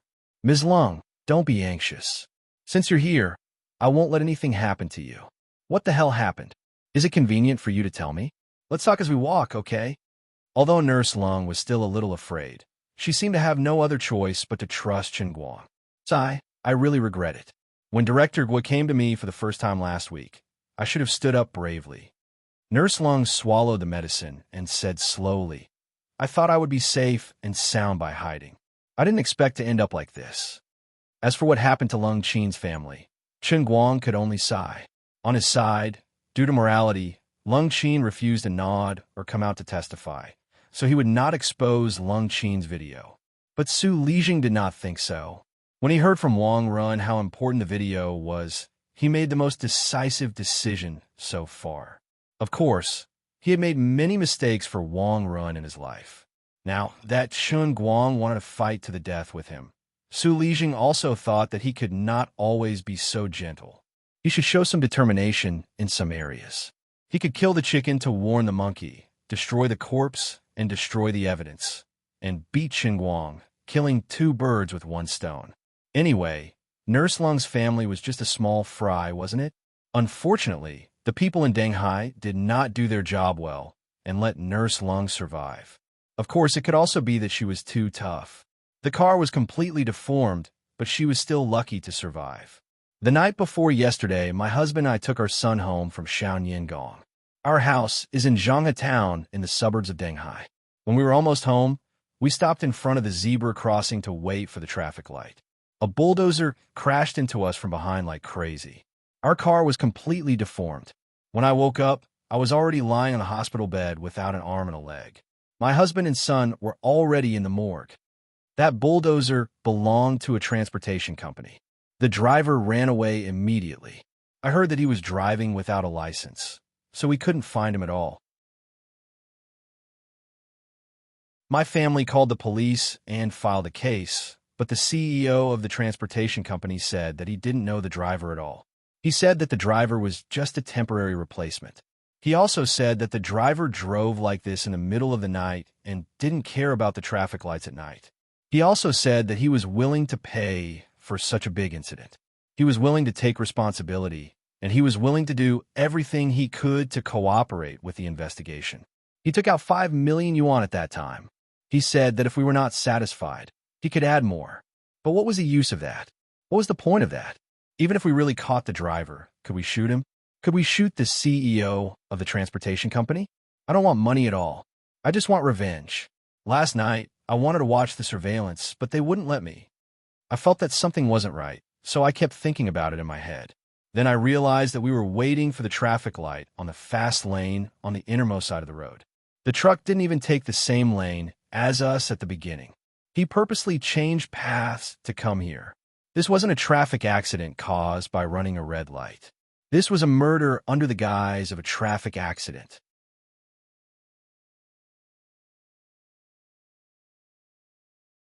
Chapter 429. As Lung Qin spoke, her body trembled violently. Her originally bloodless face became even paler. Her right fingernails dug deep into her flesh as she gritted her teeth. At first, I wasn't sure, until last night, a male nurse that I had never seen before suddenly came to change the infusion bottle for me. If I wasn't a medical student and worked in a hospital, I would have recognized him and realized that the color of the medicine wasn't right. I almost died. Later, when I shouted for help, the other people in the hospital came. The male nurse ran out of sight. I asked my colleagues who the man was, but none of them could answer. They didn't know him. So, I was sure that Suli was trying to silence me. So, early this morning, I secretly begged my classmates in the hospital to make a fake discharge certificate for me. Then, I bought a plane ticket and came to Wujing alone. I was on the look for Director Guo myself, but when I got off the plane, I heard from my classmates that a group of doctors suddenly came this morning and said that they wanted to transfer me to another hospital. Seeing that I wasn't there, they left without saying anything. I knew that something was wrong, so I quickly hid in the women's toilet after I got off the plane. Later, Director Guo came, but by that time, he had already noticed that there were a lot of sneaky people outside. He had no choice but to call Mr. Chen over. After listening to Lung Qin, Chen Guang could only squeeze out one sentence: "My condolences." Lung Qin wiped her tears. "There's nothing to be sad about. I've already shed all the tears and blood that I should have shed. All I want now is revenge. Mr. Chen, I beg you. Don't beg me. This is what I've always wanted to do, Sai. It's all my fault. If I hadn't been so lucky, if I had cooperated with you to sue Wang Run, this wouldn't have happened. This is all retribution." As Lung Qin spoke, her remaining eye turned red again. But before Chen Guang and Guoming could persuade her, she waved her hand. "Forget it. What's the use of regretting? I have to be strong. Before I kill Wang and Sue, I can't shed another tear. I have nothing now. My husband is dead, and my son is dead. All I have left is a debt of blood for blood." Lung Qin's strength was beyond imagination. Of course, this was the strength that came from the grief of losing everything. It was this kind of strength that allowed her to escape from the sea of ascension alone after realizing that something was wrong. Although he did not see it with his own eyes, Chen Guang could roughly imagine the state of mind of a crippled and weak woman like her when she escaped in a situation where danger lurked in every corner. He could imagine how terrified and desperate she must have been. She was missing a hand, a broken leg, and a blind eye. It had only been 3 days since the amputation. She should have been lying on the hospital bed, unable to move. Her body was in constant pain, and there was a risk of infection at any time. After severe blood loss, she should have been dizzy and could collapse at any time. However, she managed to survive and escape. Her face was pale, but her thoughts were clear. Only unforgettable hatred could give her such strong willpower. She had luckily escaped from the crush car and struggled to stand up again from hell. Her whole body was burning with the flame of revenge. From a gentle and weak woman, she had become an armored warrior. With endless anger, she had come to the 5 capital. She was the biggest flaw that Su Lijing had sold to him. He was not allowed to kill Wang Run, and he could not bring Wang Ren to court using conventional methods. Before Lung Qin's accident, Chen Guang was indeed at his wit's end. However, after receiving Lung Qin, Chen Guang finally found a breakthrough. Chen Guang's breathing gradually quickened. He turned to look at Lung Qin. "I will help you." Lung Qin turned to look at the side of Chen Guang's face. The centipede-like wound was slightly curved. She also turned her face to look straight ahead. "Thank you for giving me this opportunity." Her tone was flat. Her eyes were slightly closed, and her spirit was a little dispirited. She was no longer the poor woman who had been filmed being abused, nor was she a happy housewife. Even if she was physically disabled, her spirit was unprecedentedly strong. After a long silence, Chen Guang glanced at the rearview mirror. The Buick MPV was still following behind the Phaeton. "Chen Guang, where are we going? Aren't we going straight to the city?" Guoming asked. Chen Guang shook his head. "Not going to the city first." After that, he suddenly stepped on the accelerator and sped up, rushing straight to the Fengquan mountain racetrack. "What now?" "Chen seems to have found out that we are following him," one of the people in the Buick behind said. The middle-aged man, sitting in the passenger seat, pondered for a moment. "It's okay. Although I didn't expect him to come, it doesn't matter. Just follow him. When he stops, we will get out and grab him. He won't drive directly into the police station, right? That's even better. Don't talk. I'll call President Xiang to communicate." The middle-aged man made a gesture to keep quiet. The phone was connected. The middle-aged man said in a muffled voice, "President Xiang, there was an accident. That woman named Lung hid as soon as she got off the plane. Chen Guang found her before us, and now he has taken her to his car. It's okay. You are following him closely now, right?" The man on the other side of the phone did not have any emotional fluctuations because of the news. The middle-aged man nodded. "Yes, We have been following him, but Chen Guang also knows that he is being watched by us. Let's follow the original plan. Remember what I said before. Nothing can happen to Chen Guang. President Xiang ordered and hung up the phone. The man with the surname Xiang turned around and looked at Su Lijing standing behind him. He bowed slightly and explained the situation over there clearly. Chen Guang is really haunting me. Fortunately, I was prepared. Otherwise, if he really had Lung Qin in his hands, he would definitely be a big problem for me. By the way, are the people you sent strong enough? Don't think that Chen Guang is just a student. He is very skilled. You have seen the two guards beside me, right? According to them, I am afraid that their former captain, Xuelin, is no match for Chen Guang in terms of martial arts. Su Lijing pondered. President Xiang said confidently, Teacher Su, you worry too much. I know Xuelin. She is just a person with an undeserved reputation. But my men are real masters who have come back from the Middle East. They have been through hundreds of battles. None of them is worse than Xuelin. Su Lijing nodded with satisfaction. That's good. By the way, tell them that although Chen Guang can't be killed or disabled, they can't let him go easily. If it weren't for Jin Shuriwei, forget it. You inform them first. Nodding his head, Chairman Xiang replied, I understand. But I feel that you're overthinking it. Who is Jin Shuriwei and Chen Guang? Can they last long? After 2 years, they might not have that relationship anymore. It won't be too late for us to settle the score then, right? Su Lijing was quite pleased with this. Little Xiang, you are smart. President Xiang also smiled. It's all thanks to your good teaching. On the other side, Chen Guang stepped on the brakes. He looked at the bottomless cliff beside the mountain road and nodded slightly. This should be the place. Guoming turned his head and looked at the Buick MPV that had stopped behind him in horror. This? Chen Guang, what are you doing? Are you crazy? Lung Qin was also frightened. She thought that Chen Guang had other reasons for refusing the airport police escort, but now he had parked his car here. Chen Guang smiled. Don't worry about anything. Just sit in the car. Don't be nervous. I deliberately led them here. After all, some things are not easy to do in a crowded place. I am familiar with this place, and there won't be any outsiders here at this time. After he finished speaking, he took out a large box from the storage box in front of the passenger seat. He opened the box and placed a stack of darts inside into his hand. He then put them into his trouser pocket, got out of the car, and locked the door. What is Chen thinking? He should know that we are here to look for Lung Qin. What does he mean? He wants to take us down alone? Although I think you were joking, maybe he really has the confidence. You see, he is not small, and he looks like he can really fight. Your joke is not funny at all. The 7 suspicious people muttered as they got out of the car and walked quickly in the direction of the phaeton.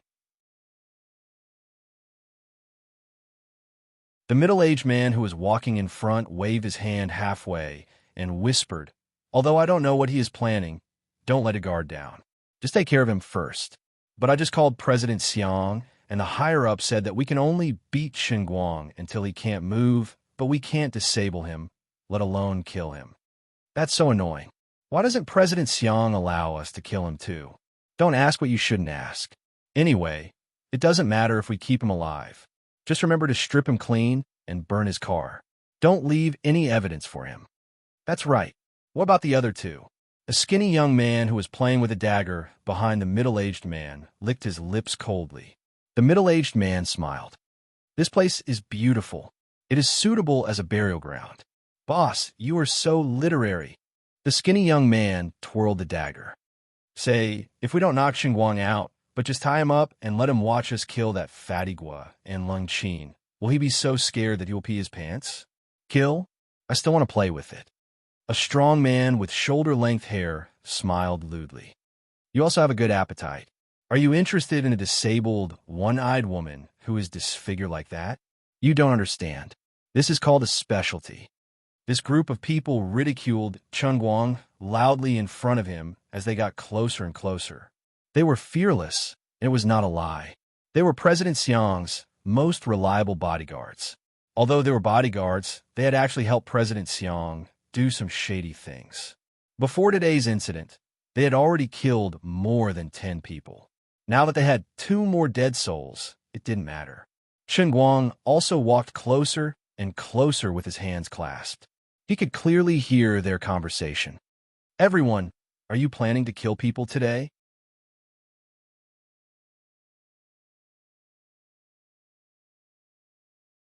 Chapter 430. The middle-aged man stood proudly in front of Chen Guang. "I'm not interested in talking to you, but I'm in a good mood now, so I can tell you the truth. We're going to kill people, but you're lucky. You won't die." Chen Guang nodded. "Oh, I understand. What do you understand? Do you think we're joking?" The middle-aged man really couldn't bear to see Chen Guang's calm look at this time. As he spoke, he pulled out a long knife from behind. "Do you know how many people have died under my knife? Boy, I'm not one of those hooligans. We're really going to kill people." The skinny young man who was playing with a dagger walked to the front. "Boss, your knife is too long. What if you kill the young master?" "Let me do it." "Skinny, you can't use a dagger. Let me do it." A strong man who had been standing behind the crowd stepped out with a grim smile. "Aren't you ashamed? Other kids are barehanded. As adults, how can we use knives and guns? I'll put them down, and you guys go and kill the 2 people in the car. It'll save us a lot of trouble." Chen Guang just looked at this group of people who were pretending to be cool, but the smile on his face was getting wider and wider. He went up to the strong man. The others completely ignored him and planned to go directly to the phaeton. In the phaeton, Guoming and Lung Qin were stunned to see this scene. Guoming covered his eyes in despair. "What is he going to do?" Lung Qin shook her head in pain. I don't know either." Guoming started the car again. "I might as well rush out and kill them." "Don't. Director Guo, don't. Do you see the short man hiding in the back? He has a gun." Lung Qin, who only had one eye left, was more observant than Guoming. The next moment, the 2 of them saw a scene that they would never forget in their lives. There was still a calm smile on Chen Guang's face. Although his movements were not swift and violent, his fist blasted towards the sturdy man who intended to grab him with both hands. For the first time, the Qilin arm showed its ferociousness and terror, revealing its bloodthirsty side to the world. The brawny man was also smiling wickedly. Then, he felt his chest suddenly shake, and his body, which weighed 200 kilograms, flew a distance of 10 feet and fell to the ground like a rag. Die. Once he made his move, Chen Guang's movements didn't stop at all. He took a small step back, and the other 6 so-called experts hired by Su Lijing, after a brief moment of panic, instantly became ferocious. They still didn't know that their companion's heart had been punched by Chen Guang.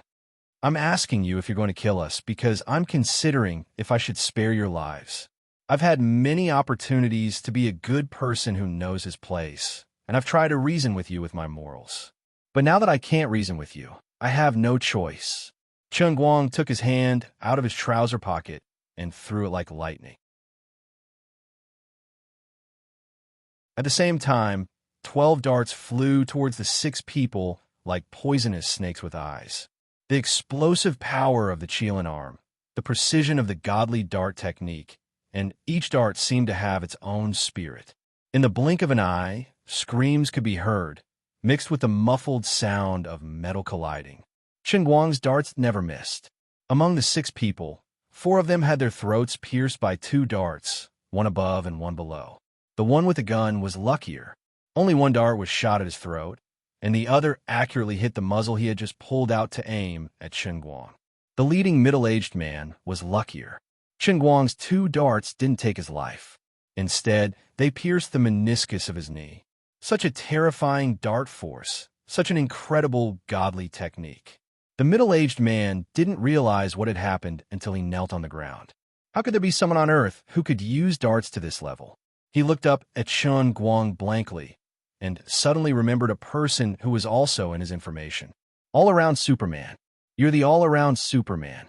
The middle-aged man struggled to support himself on the ground, and looked at Chen Guang blankly. Chen Guang walked closer. "It's indeed me. But wasn't the video you posted on the internet just for show? How could this be?" The middle-aged man looked around and found that all of his companions were lying in a pool of blood. Only 1 or 2 of them were still clutching their throats and groaning, while the others were motionless. Chen Guang took out his phone and pointed it at him. No, no, no. This is not a show. You saw it too. My darts are really that powerful. Of course, it's not a show. My darts are meant to kill. Why? Why is it like this? Ah. The middle-aged man tried to move his leg, but there was a sharp pain in his knee. The sharp dart had completely pierced through his meniscus and was stuck inside. Chun Guang moved closer and pointed the camera at him. Bro, don't be too sad. Anyway, you guys have killed a lot of people. It's not a loss to die in my hands. Come, smile. It'll be more photogenic. What are you trying to do? The middle-aged man raised his head and looked at Chun Guang in despair. Chun Guang squatted down and pointed the camera at him. Nothing. Let's have a heart-to-heart talk. What are you doing here? Who sent you here? What do you know? Don't even think about getting anything out of my mouth. Just kill me. The middle-aged man roared and retreated. There was a cliff not far away, and he wanted to jump off. What year is it now? There's actually such a thing as a death warrior? How much did Su Lijing give you guys? However, Chun Guang was already prepared for this move. He threw 2 punches out, pushing the 2 darts deeper into his body. Aside from that, Chun Guang even shattered his shoulder blade, not giving him any chance to jump off the cliff. Ha ha ha. For someone like me, there's no tomorrow. Do you think I'm afraid of death? Dream on. Don't think that I'm an assassin. I have a family too. The middle-aged man looked at Chun Guang fiercely and was about to bite his tongue to commit suicide. Facing this crazy death warrior, Chun Guang was not anxious at all. He only thought in his heart, Lord Azure, it's time to make a move.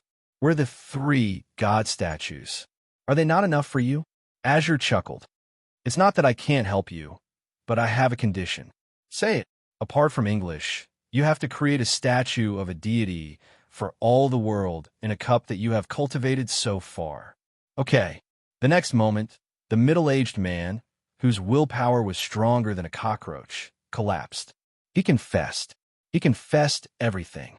He faced the camera of Chun Guang's mobile phone and told everything. Xiang's International Group. This company appeared out of thin air in the financial crisis 15 years ago. In just 15 years, it grew into an amazing multinational company with total assets of more than 10 billion. Many people were speculating about the background of this company, but until now, no one had found any clues. They only knew that the chairman of Xiang's International Group, Xiang Guoming, was a ruthless person. Until now, Chun Guang finally knew why this company could always be like a fish in water in the stock market and investment industry. It was because of Su Lijing standing behind Xiang's International Group. The chairman of Xiang's International Group, Xiang Guoming, was Su Lijing's student when he was studying in the U.S. No wonder Su Lijing was a big shot in the economics world. He didn't do anything illegal when he supported Xiang's International Group. He just shared his own knowledge and information with the company. With the help of Xiang Guoming's ruthless methods, the master and apprentice worked together and stirred up trouble in the financial world for many years, creating the Xiang's International Group today. That was why Xiang Guoming helped Su Lijing so much. Without Su Lijing, he would not be where he is today. Similarly, the two of them were bound by interests. If something happened to Su Lijing, what awaited Xiang Guoming would not be a good end. So, to sum it up, Su Lijing hired assassins. First, he borrowed Xiang Guoming's hand to find a fugitive in Denghai and that transportation company. In the end, he failed and let Leng Qin escape to Beijing. Then, Su Lijing ordered Xiang Guoming to send 7 bodyguards and assassins to help him eliminate him. Chun Guang asked. The middle-aged man answered yes. I already understand this matter. In addition, how many people have you killed over the years? Who did you kill? Tell me everything in detail. Half an hour later, Chun Guang's 40-minute video finally came to an end. He was not in a hurry to kill the middle-aged man. Instead, he knocked him out with a punch. Okay, this was not a TV series. He only fainted after 3 punches. Guoming and Leng Qin sat in the car from beginning to end. They wanted to get out of the car several times to see what was going on, but Chun Guang did not agree. He only told them to stay put. Uncle Wu, I'm on Fengquan Mountain. I killed 6 people.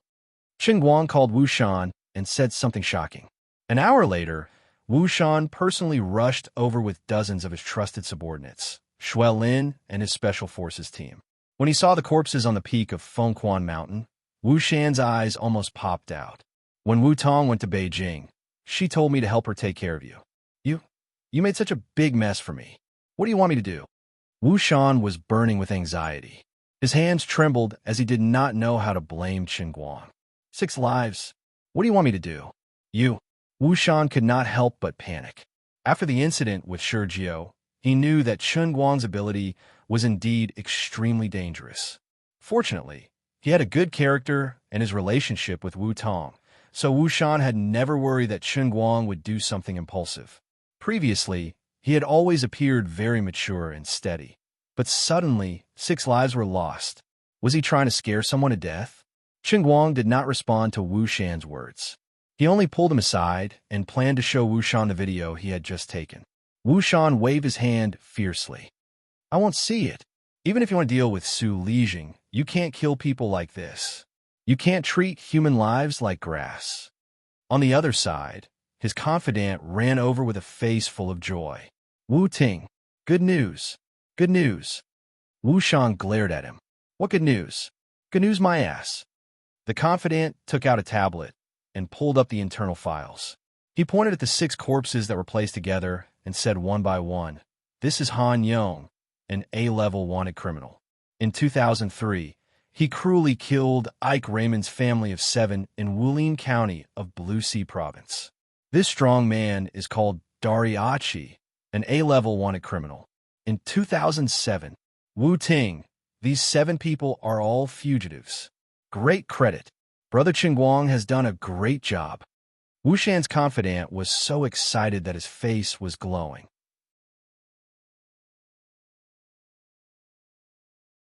Chapter 431. Wu Shan turned to look at Qin Guang in astonishment. You knew before you took action? Qin Guang shrugged. I didn't know, but they were hired by Su Lijing to kill me. I'm not Buddha. I can't just let them kill me, can I? I don't want to die, so I let them die.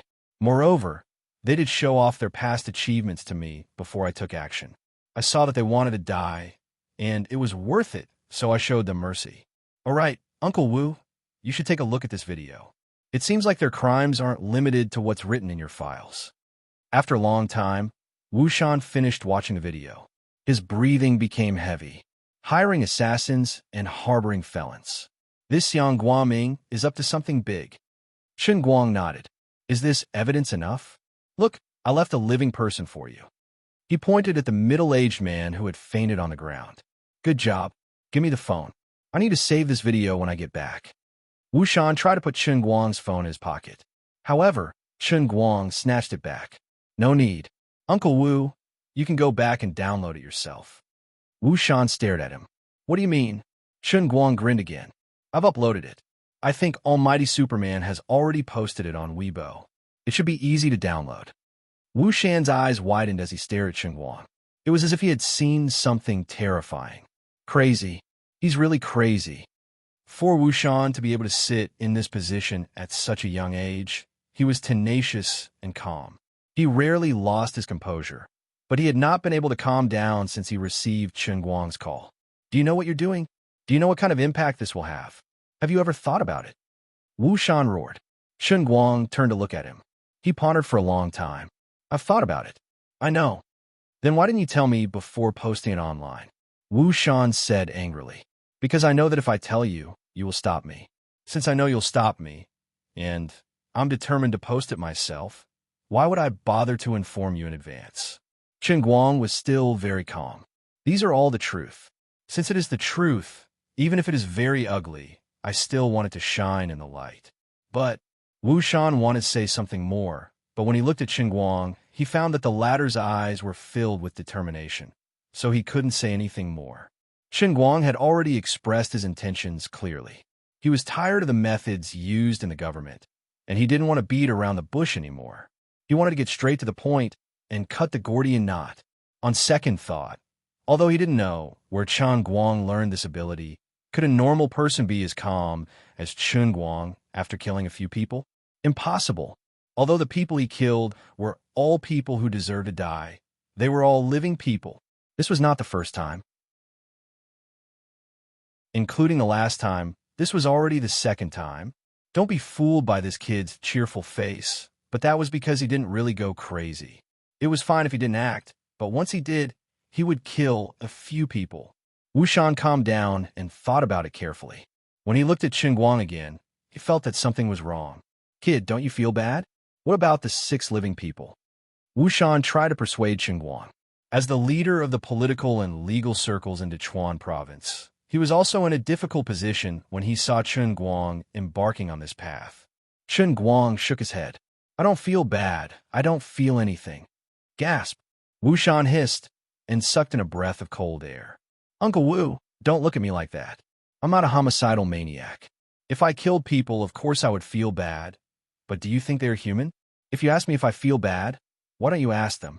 Besides, they wanted my life first. It's like a lion happily walking on the grassland, eating hot pot and singing. Suddenly, a group of hungry wolves jumped out and wanted to bite me to death. I turned around and killed these wolves. Do I have to set up a monument for them and mourn for them for 3 minutes? But you can't do this. Don't tell me you wanna. Wushan guessed. Qingguang smiled and shook his head. You want to talk about Su Lijing and Wang Run, right? Don't worry, I'm not that impulsive. Besides, killing them would be too easy for them. I have a pretty good idea. It's more ruthless than killing them. What is it? From today onwards, get that almighty Superman to help me with a cereal. Qingguang laughed. Serialize what? Wushan had a bad feeling about this. Qingguang looked straight at Wushan and said word by word. I want a cereal to beat the tiger. From tomorrow onwards, I want to skin Su Lijing and Wang Run 1 layer at a time. I want to release all the evidence, from the prosecution to the trial, step by step. Wushan's eyes widened. You? No, I don't agree. Qingguang lowered his voice. Then I'll have to use my own method. As soon as Qingguang finished speaking, his fingers suddenly shook and a dart flew out from his fingertip. It hit a sparrow that was flying 50 meters above him. Wushan's jaw dropped as he watched the sparrow fall from the cliff. He suddenly understood Qingguang's intention and attitude. He was clearly threatening him. If he didn't agree, he would kill him. This meant that this young man was going to use his own power to override the law. In this world, Su Lijing and Wang Ren's family were not the only villains. Once Qingguang started this, and he encountered similar cases in the future, with this young man's strong sense of justice, would he have to continue killing? A thought popped up in Wushan's mind. It was simply terrifying. Should I just capture this brat first? But he immediately shook his head and threw the idea away.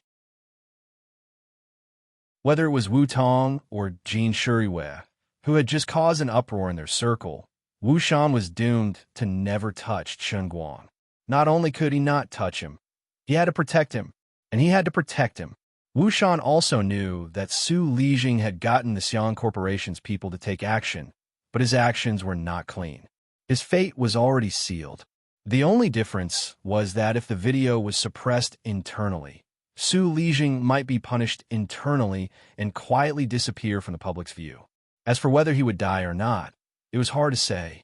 Now that Qingguang had ruined everyone's stage, the matter couldn't be hidden anymore. Wushan thought about it in his heart. If Qingguang was willing to take the risk, he might as well go crazy with him this time. The greater the risk, the greater the benefit. If he really let Qingguang kill Su Lijing in public, the benefits would be much greater than in private.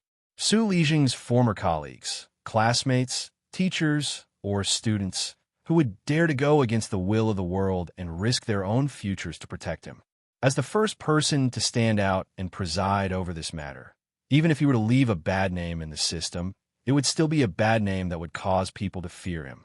It would also allow his position in the Jianghu to rise imperceptibly in his own camp, surpassing the other competitors of the same age and rank as him. After all, even within the same faction, there was a relationship of competition.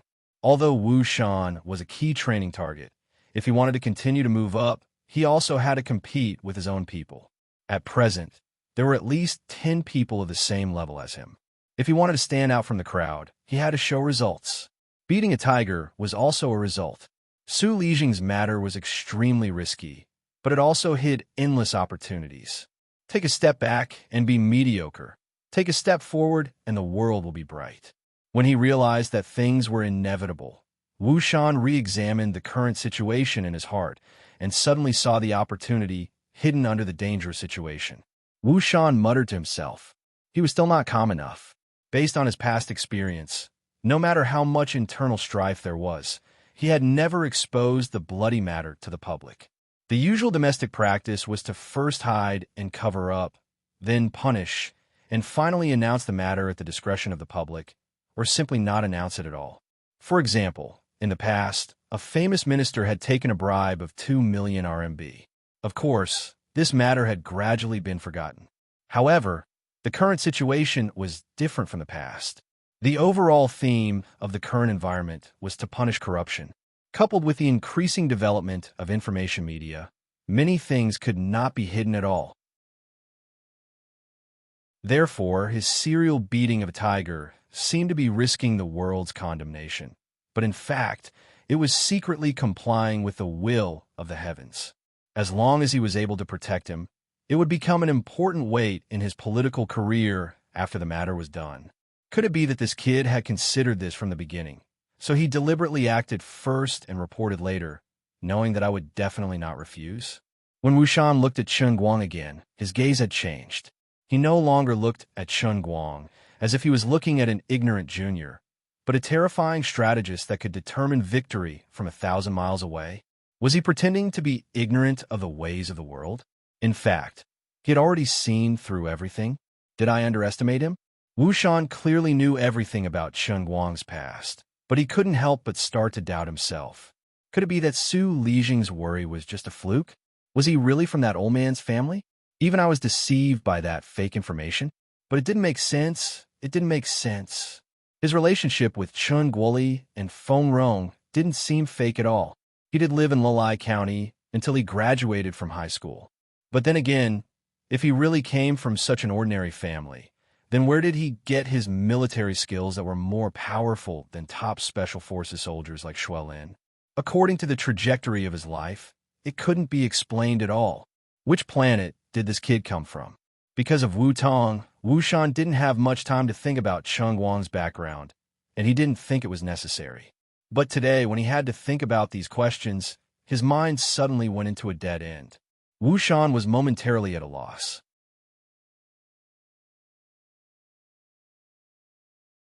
Chapter 432. Shen Guang didn't care what Wu Shan was thinking.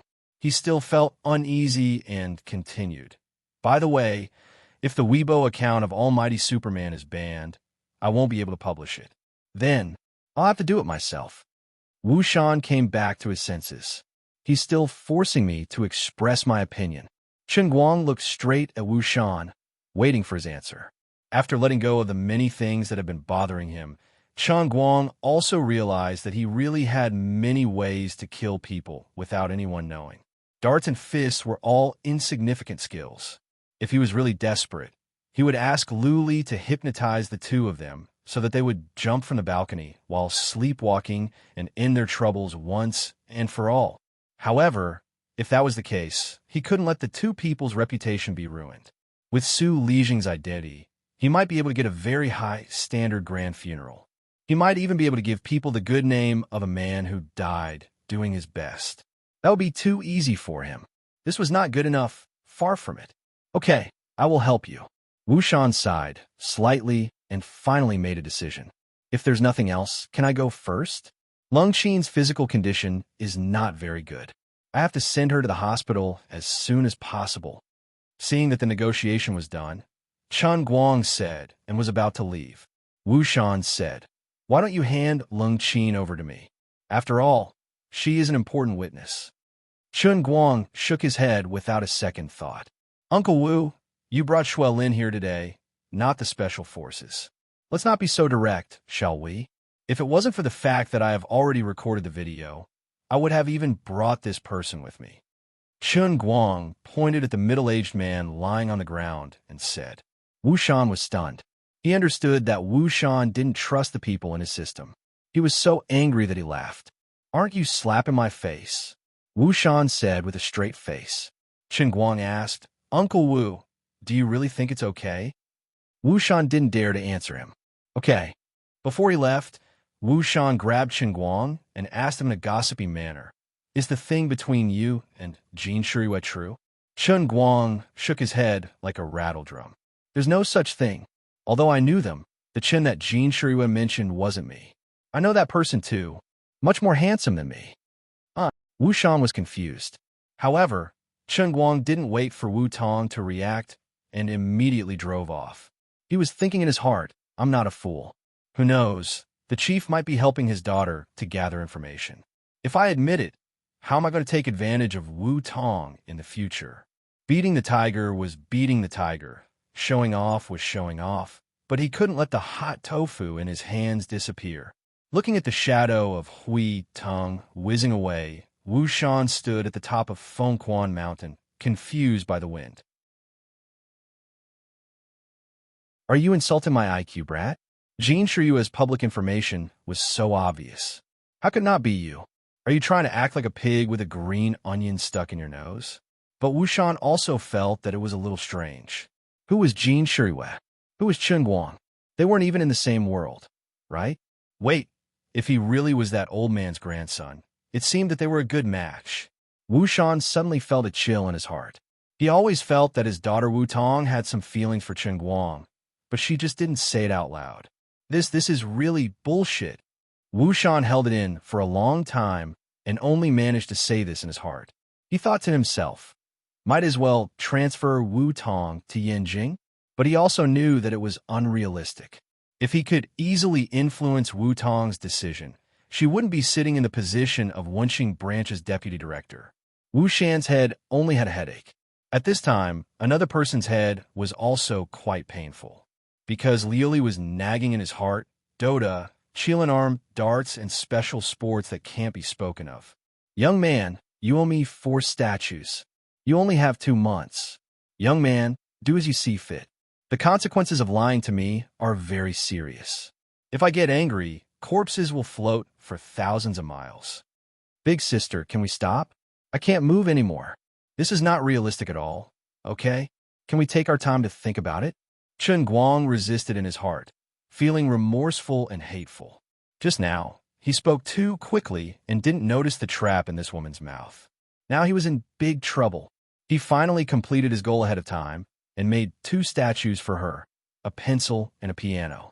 He thought he could take a break. In the end, this happened again. Damn it. The Dota and darts were easy to deal with, but the Qilin arm and the pile driver were deadly. What should he do with these things? He had no clue at all. The old man was the owner of the Holy Grail. He was a young man who had received countless red flowers and certificates since he was young. He couldn't possibly go to Japan to film small movies, right? Although it was quite exciting to think about it, such as killing 100 people in a day. But if it were to be spread back to China, could he still raise his head in the future? All right, it wasn't just in case. Just based on the terrifying amount of movies watched by the 3rd grandson in the dormitory, the following scene would definitely appear in the dormitory the next morning.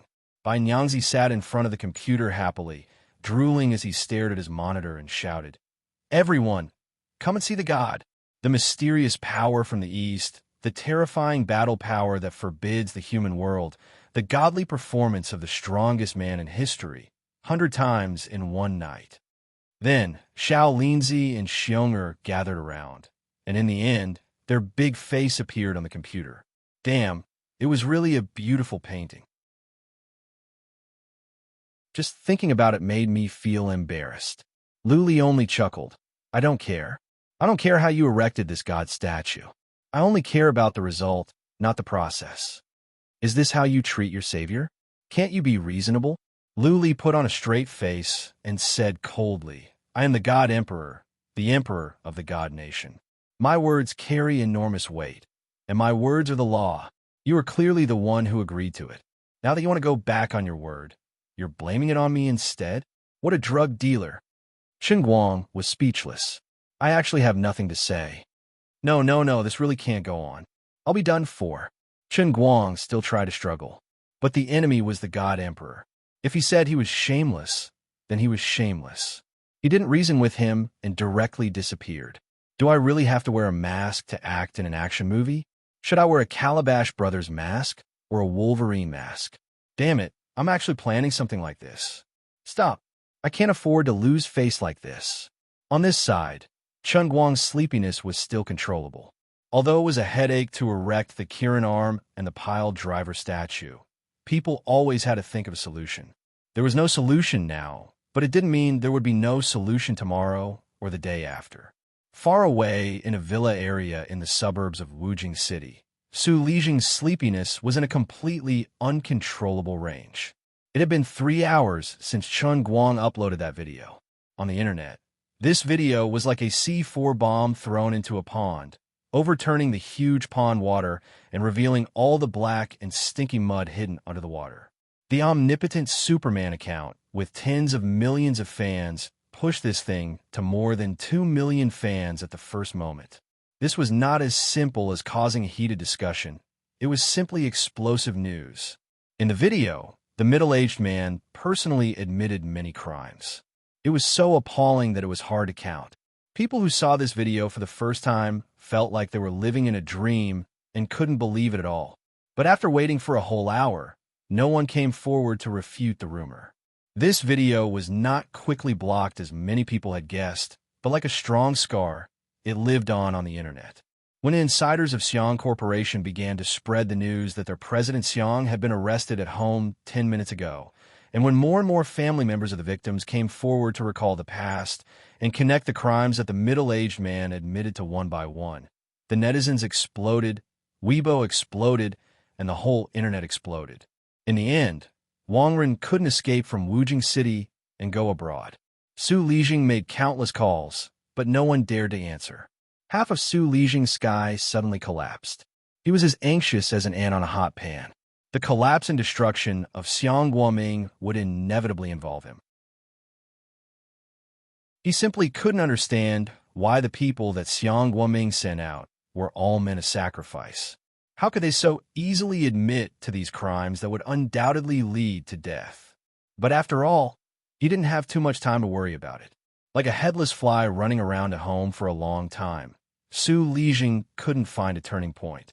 He could only wait for the Commission for Discipline Inspection and the Public Security Department to come together, and at the same time, the Security Bureau to come. Of course, until now, Su Lijing didn't think that he might die. At his level, there were very few examples of officials losing their lives because of crimes. Although Xiong Guoming had committed many evil deeds, the biggest stain that Su Lijing was implicated in was the matter of Xiong Guoming finding people to kill Lung Qin's family in Denghai. This kind of hiring people to kill for people at his level was not an irredeemable crime. Su Lijing felt that even if he really took the blame and resigned, even if he was sentenced to more than 10 years or life in prison, he would not die. Wang Ren was also taken away in the name of assisting in the investigation. Su Lijing wasn't worried about Wang Ren. Although hiring people to kill people was for him, Wang Ren didn't participate in the whole process. Therefore, Su Lijing was taken away with his head held high. As long as he didn't die, with his connections, it was a sure thing for him to make a comeback. I definitely won't die. This is the unspoken rule in our industry. Who doesn't have a stain? Everyone is in the dye vat. How clean can anyone be? If I am sentenced to death, others will definitely be sad. If it really comes to that, everyone will definitely protect me. Whether it is political enemies or colleagues, they will protect me. At this moment, Su Lijing didn't think that this video was just the beginning of a serial. After sending her to Wujing City Hospital, Chun Guang didn't leave. He asked Tang Ying to help arrange a ward for her. At first, Lung Qin was unwilling to be admitted to the hospital for treatment. All she wanted was revenge. Chun Guang convinced her with one sentence. Letting you receive treatment is to help you take revenge. The things that those killers revealed earlier and what happened to you in Denghai, no matter how they investigate, Su Lijing can always push the blame onto Xiong Guoming.